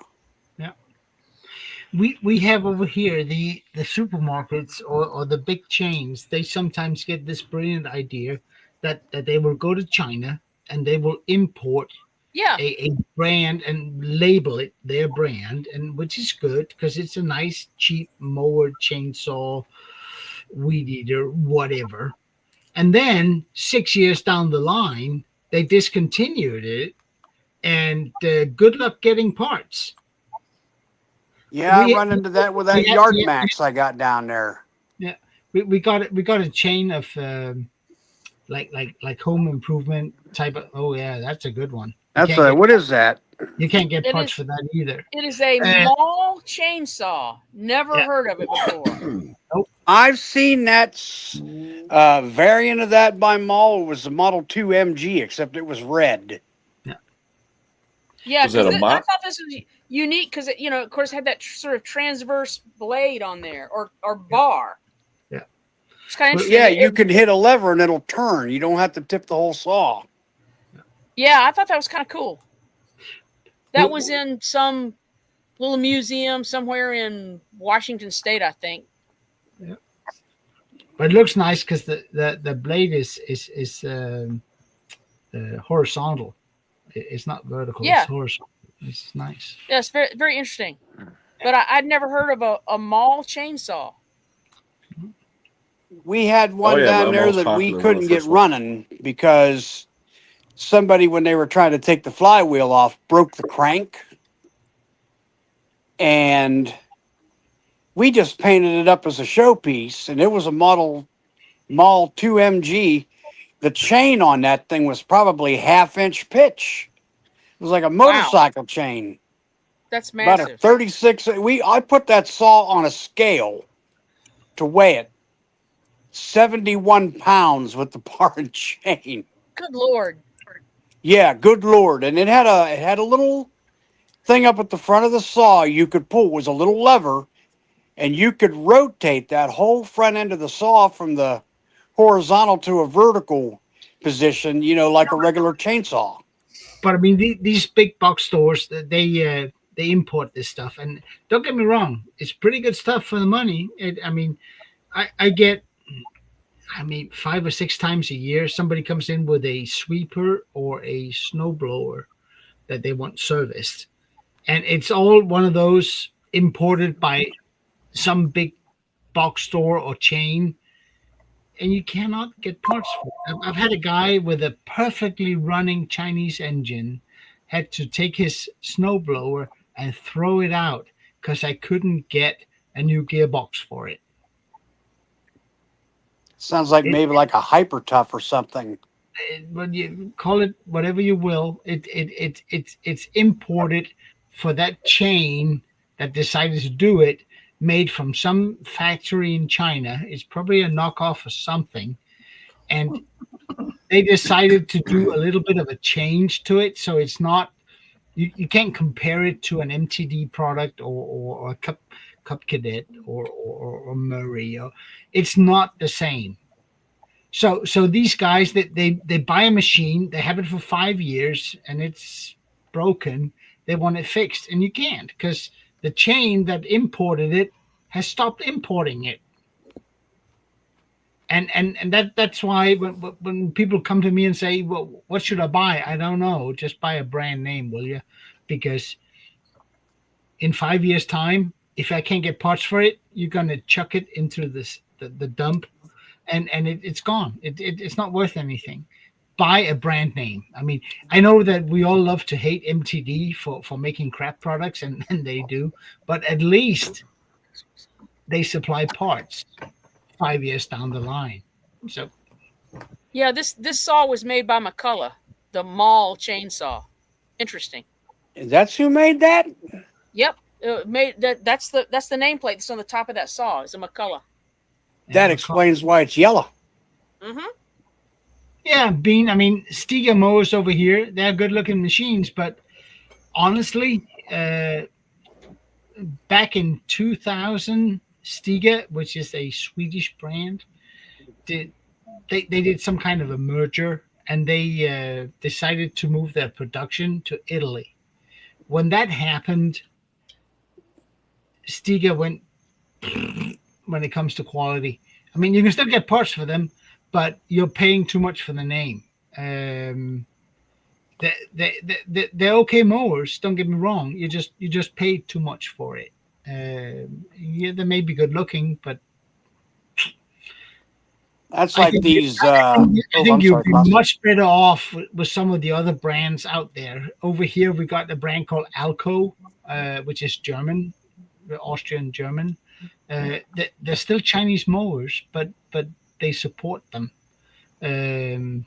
Husqvarna, I as much as I like to rag on Husqvarna, they do have a good part setup so that you 10, 15 years down the line can get that idler that'll make your machine run again.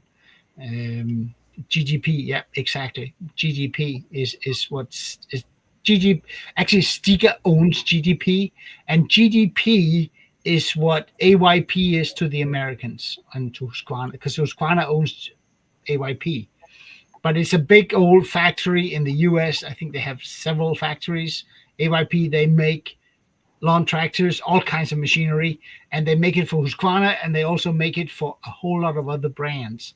Today, McCulloch, Partner, Rally, there's another one. That's all Husqvarna brands. They own them.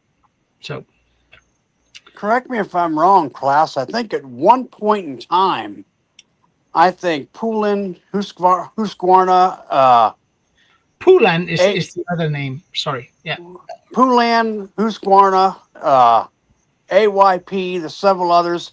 I heard say that at one point in time they were owned by Electrolux. Yes, until Husqvarna bought Electrolux.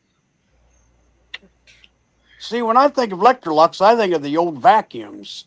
Yeah, and here they made freezers and stuff. It's still a brand name. Electrolux is out of it. They're no longer part of it. And AYP, you cannot buy a machine labeled AYP. AYP is American Yard Products. It's a factory that produces. It's like you can't buy an MTD mower. They're all I've never seen one tagged as MTD. Over here you can. I've seen a few MTD yard machines. Yeah.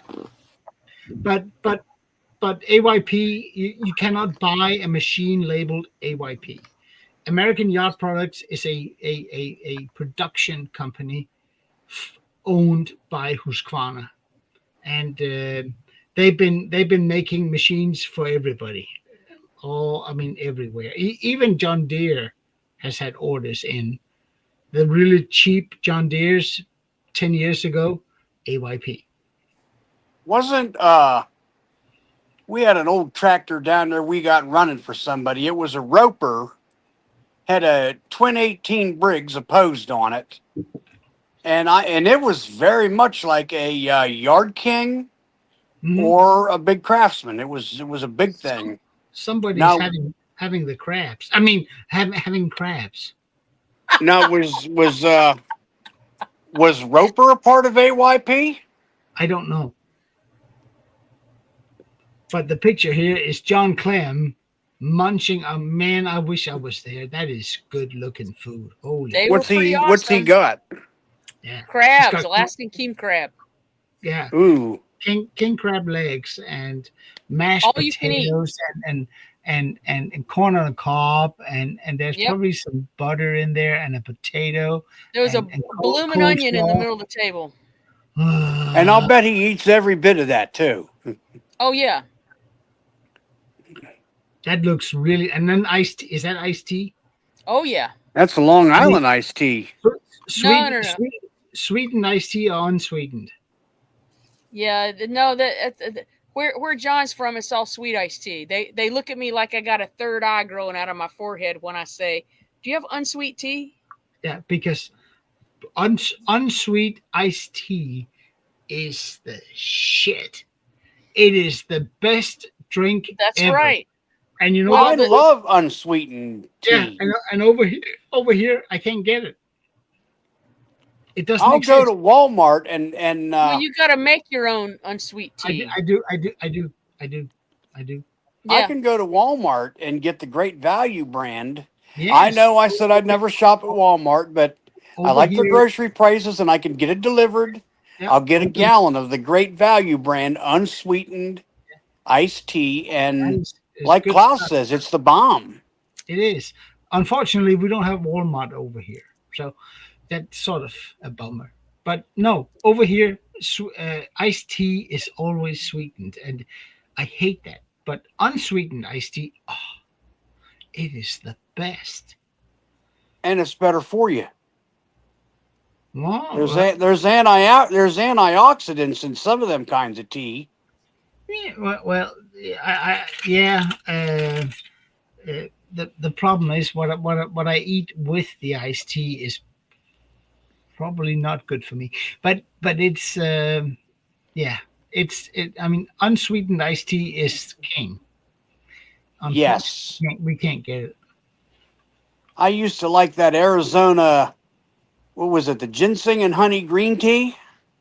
I used to drink a lot of that. I used to drink a lot of that until I found out that if you take Coumadin, which I do, it counteracts the Coumadin. Yeah, you can't do that.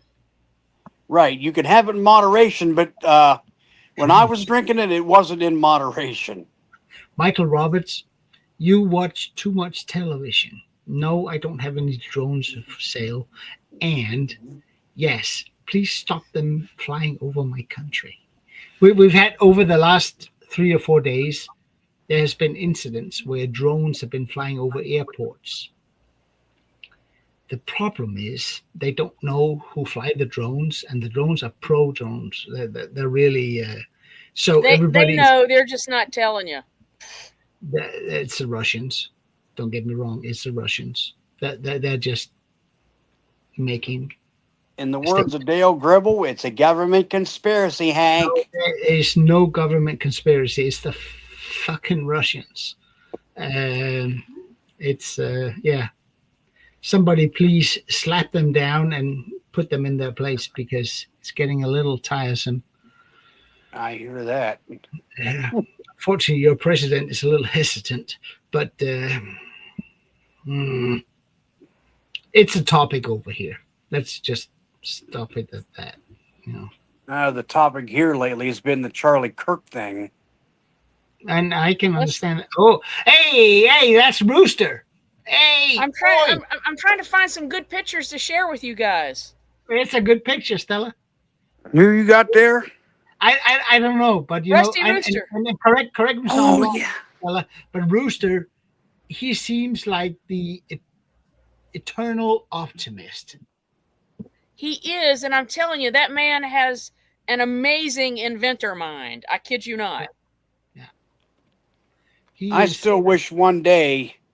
Of course, it's hard for me to do it when you're in the condition that I am, is actually meeting face to face some of these small engine guys. Well, that was the whole point of this trip, and I have zero regrets about making this trip. Yeah, I had a ball. You look like you had a ball, Stella. I would do it again tomorrow. Well, if I had a bigger shop and a better following here, I'd say come up and check out my place. But that ain't gonna happen. Man, everywhere I went, I had massive shop envy. Massive. Everybody would look. massive Everybody would shop look at mine and say, "No thanks." Who's Tom that? Dobie. Stella, who's that? Tom Dobie. That's Tom. That's Tom Bob. I didn't know. I don't And follow Tom. Tom and Johnny Reagan. Yeah, All righty. the locksmith. That's a good picture, Stella. I had to get my face right up on this screen to see it, but that's a good picture. Stella, I'm a little concerned here. You only visited men. Is there anything in? No, I didn't visit men. I visited some women on the trip. Come on now. Yes, ma'am. See, Yeah, I keep looking for some good pictures here. There's a good one of you and Mrs. Clem, Lisa. Well, here's the height difference if you're curious. Hang on. The height difference. There you go. This is. I will say this is a little exaggerated, but that's all right. I hadn't missed a day of work in quite a while, but as fate would have it, one day this week I did. John says I was sick. John Stomach. says, Oh my gosh! that's a big ass minion you got there. Big John and little Stella. Look at the smile on Stella's face there. Look at that. Yeah. Stella. John says he even took you on a house call with him. He did, and man, John, we drove all over the place, and John is like literally every house. Well, that's where George Hayes lived, and I arrested his son back in 1990. It was great. John knew everybody's dirty laundry. It was pretty funny, man. Yeah, that is funny. Yeah, that's a good one. John is a tall guy, isn't he? Yeah, John's a little tall guy. That's right. I don't know. I wouldn't mess with him. No, me neither. He's got guns. I don't know. He's just a big dude too. That too, yeah. I ain't got no death wish.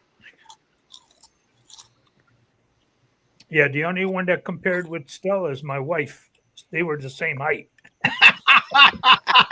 Well, no, now Lori was the same height. Now I'll tell you though, you guys need to go check out this guy's channel. I'd love to get him over 1,000 views. He's getting close. Put it he has a chat. channel called OnlyVans. Hmm? And put the link in, Stella. Well, I can't put a link. Somebody else needs to look at it. It's called OnlyVans. His name is Trevor. He has a YouTube channel. He works at a Mercedes, one of the 4 Mercedes-Benz dealerships in Salt Lake City.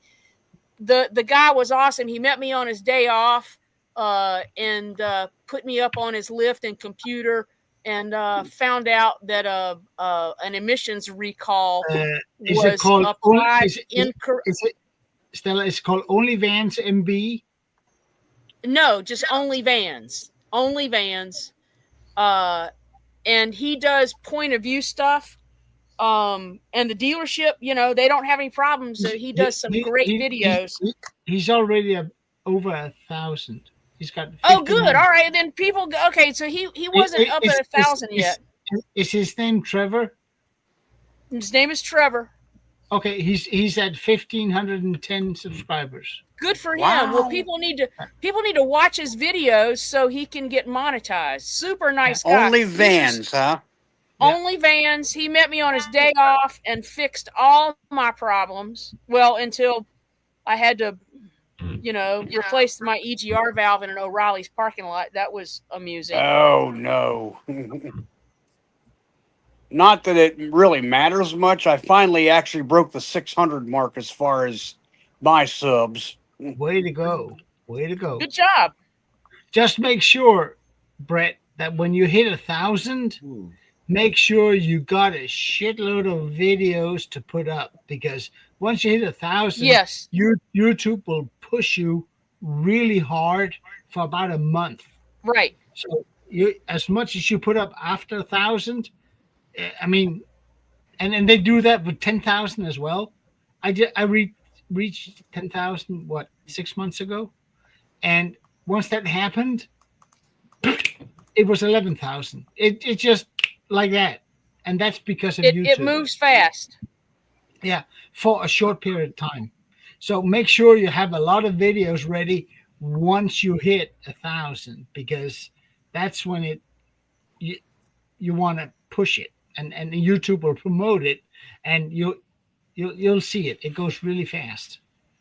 Now, my trouble is I could have been making a lot of videos over the summer. The only trouble with it was down at work, and I really can't film down there. Well, I told Trevor if he ever gets to the point where the dealership bothers him about it, he can just do like Scott does, Greasy Shop Rag. Just do the repair and voice over later. Yeah. Yeah. But my channel going the whole time. It's unfortunate though, the last couple videos I posted, they weren't shop related. And the last video, I wouldn't have put that on my channel, but somebody requested it, and that was that. Well, there's nothing wrong with doing that kind of stuff. You just you got to reach out and test stuff every now and then. Can I ask? Well, a question? the reason that I did the last video, I bought a new vacuum cleaner. It's a commercial upright 2-motor job, and I was looking on YouTube because I wanted to see more of it than just a picture of it, on somebody's sales site, and nobody had it. Can I ask a question? It's kind of important to me because I just want to know if April, she's got a nice tank top right there.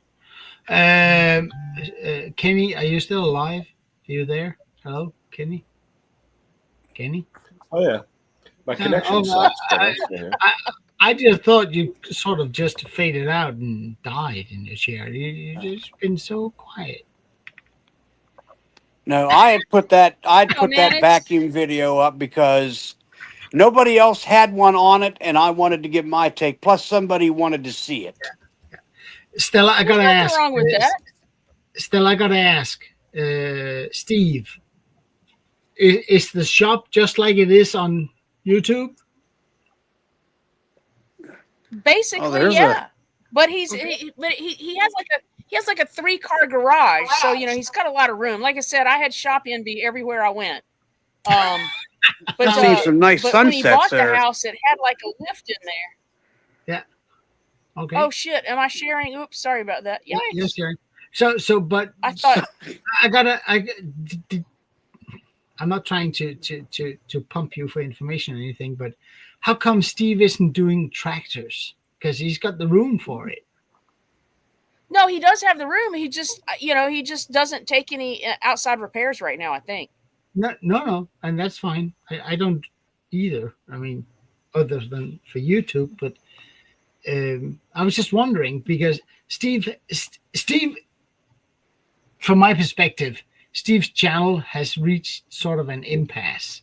He's done everything there is to know about 2-stroke, small engine things. Next logical step would be tractors. And I think he has some tractors in, but he's not taking in outside work. No, but I mean, in relation to his channel. Yeah, no. And for me, if you don't have the stuff coming in to fix that, I mean, I'm in a similar boat. I just don't have that many people coming in anymore. Sometimes I don't either. Then I go buy them. I mean, I'm not going to buy. I don't make money on my channel. I spend money on my channel. Right. But if I don't have a tractor for something I want to show, I go buy one. I fix it, then I just get rid of it. I sell it again. You're a crazy man.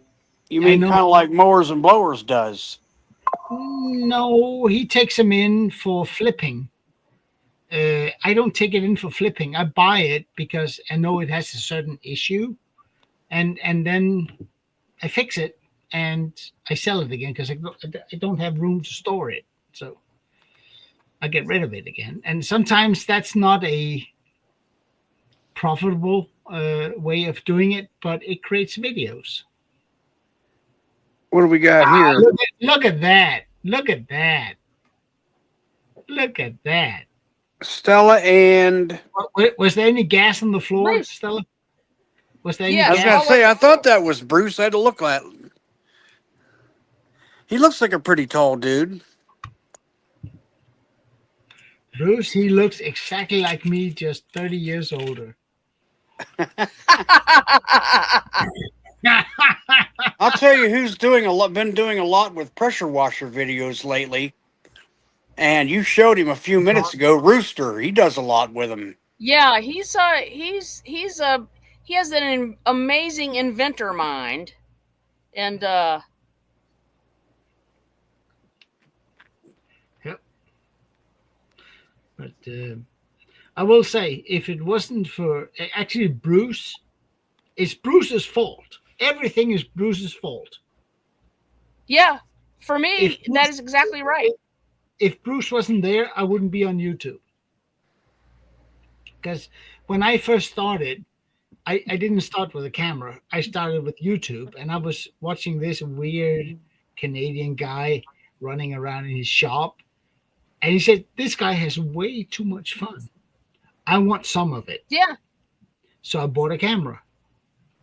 Was that before he actually became Bruce's shop? Yeah. That was well, Bruce he just 10. used his real name there, which he had to stop doing, but yeah. Yeah, I when I first started my channel in 15, that's what I was doing. Yeah. And then in 2022, I changed it over to what it is now. Yep.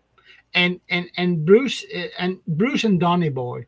Donny Boy delivered a lot of knowledge. So did Bruce. But Bruce seemed like he had fun doing what he did.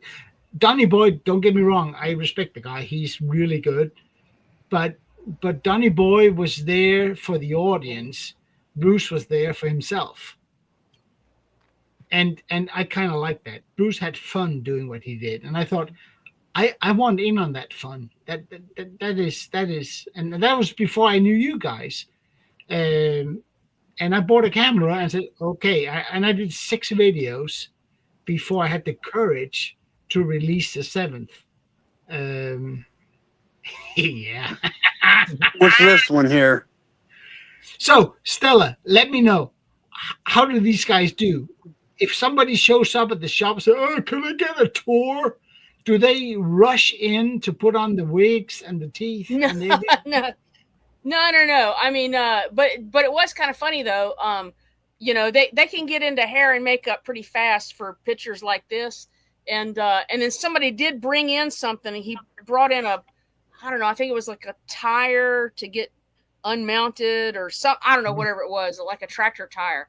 And so Terrell is there with the wig and the teeth on doing that. And he finally says, oh, why am I wearing this? He yanked it all his arm. Says, this is crazy. Answer me this, Stella. When you meet him outside of YouTube, minus the hair and the makeup, what's he like? He is an awesome guy. He's got a great collection of amazing mowers and a lot of two-wheel things. He was really kind of funny. He was like, wow, most people come see the lawnmowers, and I was the one interested in the two-wheel thing. So that was, enjoyable. They were actually on their way to that antique motorcycle show or tractor show or wherever they were in Illinois. That's where they were headed to. So they were packing up for that. I didn't get to meet Slippers. I really wanted to do that. So anyway. But hey Gerald, I just sit here to swap meet. I got these Hot Wheels here. They have a running shop with customers coming in doing awesome. All right. Yeah. That's the Chubby Butcher. Oh man, that's the cook we all would love. The Chubby Butcher, man. Yeah.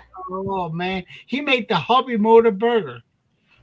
Well, I think he's going to make my burger. We talked about it at one point in time, and I gave him a different idea for a burger for me. So yeah. Well, maybe you'll have a lawnmower lady burger. I have a hobby motor burger. I hope that'd be kind of cool. Yeah. I like that look on your face in that picture, Stella. It's like you looked like you was in seventh heaven. I was in seventh heaven the whole time. I really that enjoyed did look like a fun trip. Yeah. Oh yeah, man. You should see her camera. I'd like to know how many SD cards she went through with that. No, none. They're all in the cloud. Oh, okay. That's Wayne and Lori. Yeah, John. A lot. All righty. Yeah, John. So many. Eliminator Performance, Wayne. It's John Clem. He's being a smartass. He says he's. I'm not paying attention. I'm not paying attention to the. John is like he has so many videos he can't keep up. Blah blah blah. John, if you ever need help getting those videos online, just send the files. Because you're doing a whopping 3 videos. You should do more. 4. Oh, sorry. I didn't know, Hank, you were counting. Don't undercut him. No, I'm sorry. Yeah. John Clem, we need more videos.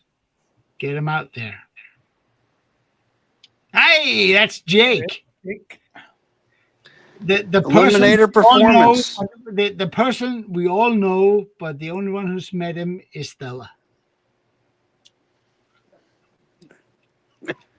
He looks like a happy guy. He is, man. His Mustang is pretty awesome. The work that he's doing on that, he's done some amazing work getting that thing ready to go.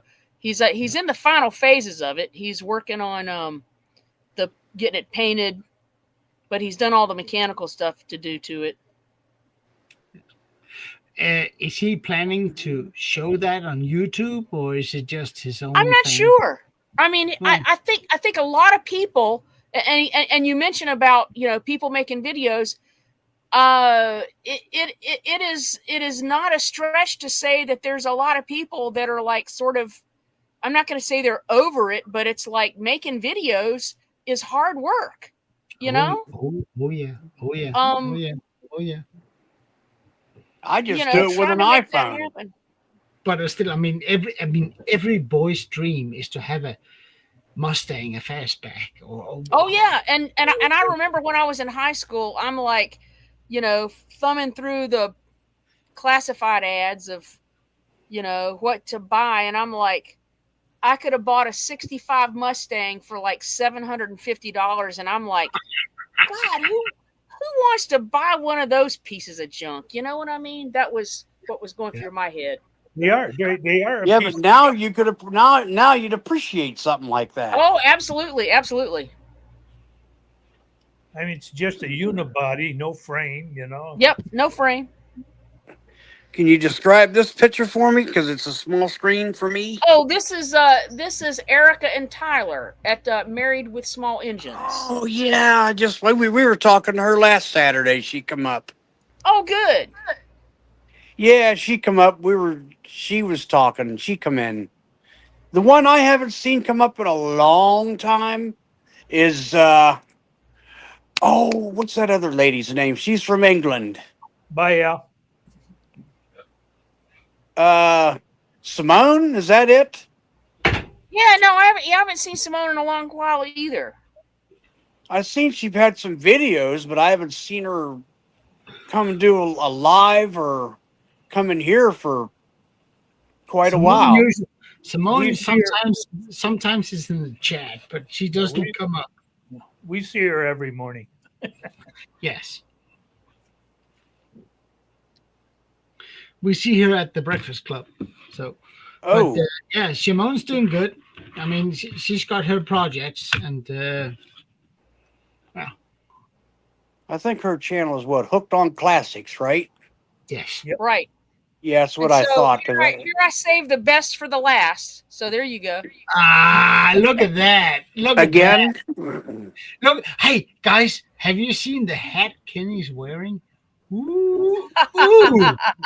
who's Wow. that? Kenny and Kenny, James? Hank, and James. James Condon and Hank Morosky and Kenny and Stella. Wow. What a good pick. Kenny must be the one in the red. Yes, Yeah, Kenny's in the that red. must be a cheapo T-shirt he got from somebody. He has to wear. I don't know. I see Hank. I recognize Stella. Then I kind of That's, recognize James there because you that's never really James. see him. Yeah, you James- don't often see him on videos. No. He actually kind of looks like my old welding teacher back in the day. Mhm. And I say that respectfully. Right. Mr. Hilty was his name. For real? Yeah, Wow. Mr. Hilty, yeah. Mr. Hilty and Mr. Bayless. Then when I was taking agricultural mechanics, which was where I got a lot of my small engine, that guy's name was Mr. Ramsey. Oh man, Good old Look- Southern boy. Brock says he's been fighting gout pain. I'm sorry, Brock. Yeah, he was talking about that in that last video. Yeah, that's bad. I'm sorry. I've never had it, but I've talked to people that had it, and they said it is like the worst foot pain. Yeah. Last night I went out with Anita, my other half, and to a restaurant, and I had steak tartare, which is one of my that's favorite. good stuff. I love that stuff, but I know you can't eat it very often because gout is out there somewhere. So you have too much of it, it goes bad. But it is absolutely fantastic food. And I know all the vegans, they'll run away screaming like, "Ooh," but yeah, it is good food. I wonder what's worse, having gout or having shingles. I've had both, so I'll go with gout. Is the worst. Shingles. Well, shingles is bad, but gout is worse. Trust me. Because you can get something for the shingles, and you can get an injection, and it sort of keeps it. But gout is like you can't walk. Yeah. Well, that's true. Stella put in over 1,200 miles, right? 1,500 maybe. Stella, What's What? that? you put over 1,500 miles coming visit everybody. No, No. 12,000. 12,000. Yeah, 12,000 miles. 12,000. Right. I was going to say 1,500. You can do that in 2 days. Yeah, I meant to say 15,000. How many No, oil changes? How many oil changes on the engine on that trip? Tomorrow. No, that's not an answer. How many 0. oil changes? What? That's the real star of the show right there. There's She did Carmen. great. She did Can you- great. Can you zoom her in? No, that's as zoomed in as I get. Stella, I can't wait for you to get the oil samples checked because Yes, that's I'm gonna be. Yes, I mean, I'm gonna 12 because I can compare it to what happened 12,000 miles ago. I know, and it's going to be 12,000 miles with an oil change. Sounds like silly to me. Well, But I didn't. The only reason I did is because I had that bypass filter in. I know, and that's what I'm saying is that you got that stuff in the engine that I can't wait to see that. It's going to be so much Yeah. interesting. I mean, I'm not like talking about oil, but yeah, it's going to be. I bet fun. that stuff looks like tar after that. No, because she's got that filter in, and trust me. Well, I mean, It works. in a diesel, it's black immediately. I mean, because Oh, all yeah. the soot. Oh, I mean, yeah. you can just turn the engine on and idle it, and poof, the oil is black, just like Oh, yeah. that. Oh yeah. I'll tell you some of the but cleanest color- running engines. The color is not important. It's the ability of the oil, and that filter you have in there is, I mean, everybody that I talk to, everybody says it's the shit. That's what you got to do, particularly in diesels. I tell you, some of the cleanest oil I've ever seen, those propane-powered burnishers. Oil. Because propane burning so clean. I mean, you could put X number of hours on one of those buffers, you know, doing a Walmart store several times, and you pull that stick out, and it's like. But it's a gas engine, Brett. A diesel engine is a different beast. You have. Oh, hey, there she is. What's she looking at? She got her head pressed against the glass, looking at that little prairie dog out there. This is my best I kill you look. That's right. I will eat you. That kind of looks like my old cat, Minnie. So, Stella, what's the next step in your epic journey? I'm going to get this oil changed out, and then I'm going to. No. I'm sorry. I mean, you did this thing. It's a big thing. Yes. What's the next? I don't know. I mean, for me, I mean, I enjoy traveling, obviously, but having somebody take care of a cat is the problem. So that's why she goes with me. And I'm telling you, man, being up in the North America, the far north during July and August was not a mistake. Let me tell you, man, I skipped all of the brutal, hot, humid weather that I normally would be having here. So I'll tell you what, Ohio, especially in July and August, we were up there. Yeah. I was thinking, have you considered going to Europe? I have, and I've considered going to Australia. Ooh. Yeah, you can go meet what's his name in England, Mick. No, yeah. I was thinking more like Europe, and well, I would think more like load the van in a container. And maybe it would be cheaper if you just rent one, because renting a mobile home over here. Yeah. That would be the way to go. The problem though is getting Carmen over there with me. No, that's not a problem. Well, no, I'd have to fly into a country that wouldn't have any quarantine. No. What you do is that you talk to your vet. Yeah. Oh, yeah. No, I have all of her and papers with me. If she's got the paperwork, that she's got the shots and all that. Yeah, yes. You can put her on a plane and come to Europe. Yeah. No, but there are certain countries that have a quarantine. That so they said I would have to fly into a country without a quarantine, and then I could. No, they all have quarantine, but if the cat is pre-approved, yes, no problem. Yeah. And I will say one thing: when you travel in continental Europe, going through borders, right, there are no checks. Yes, I'm aware of that. No, and I'll tell you, when the first time I dipped down from Canada into the United States, I picked a very slow crossing somewhere in Montana. I think they had an average of 23 cars a day or something. And so, I drive up and I give him my passport and Carmen's, veterinary papers, and the guy's like, oh, hey, and he didn't really care about, much of anything. He didn't say, I don't care about the cat, it's fine. But then he proceeded to like tell me about his two cats, and he didn't care about anything else. It was like, no weapons. He didn't ask me about anything like that. He was like, let's get the cat. So he came in, met Carmen. It was funny. Stella, who does that sound like? You'll find it here driving down the freeway, and all of a sudden, you're in Germany. You're going la la la la la, and all of a sudden it's Austria. Yes, you're in Austria.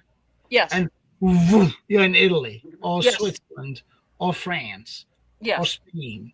But no, I was just thinking that the next logical step for the Lawnmower Lady tour around the world. A world tour.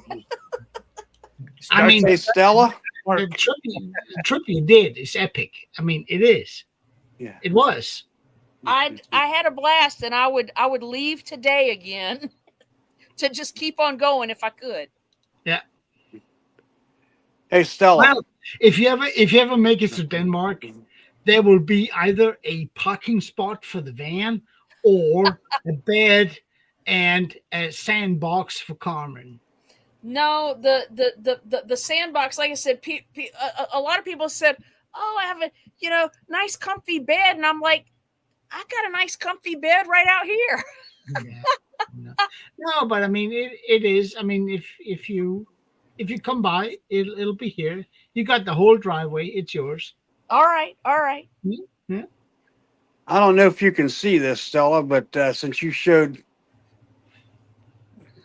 Oh, what a sweetie! Look, Taffy in the window.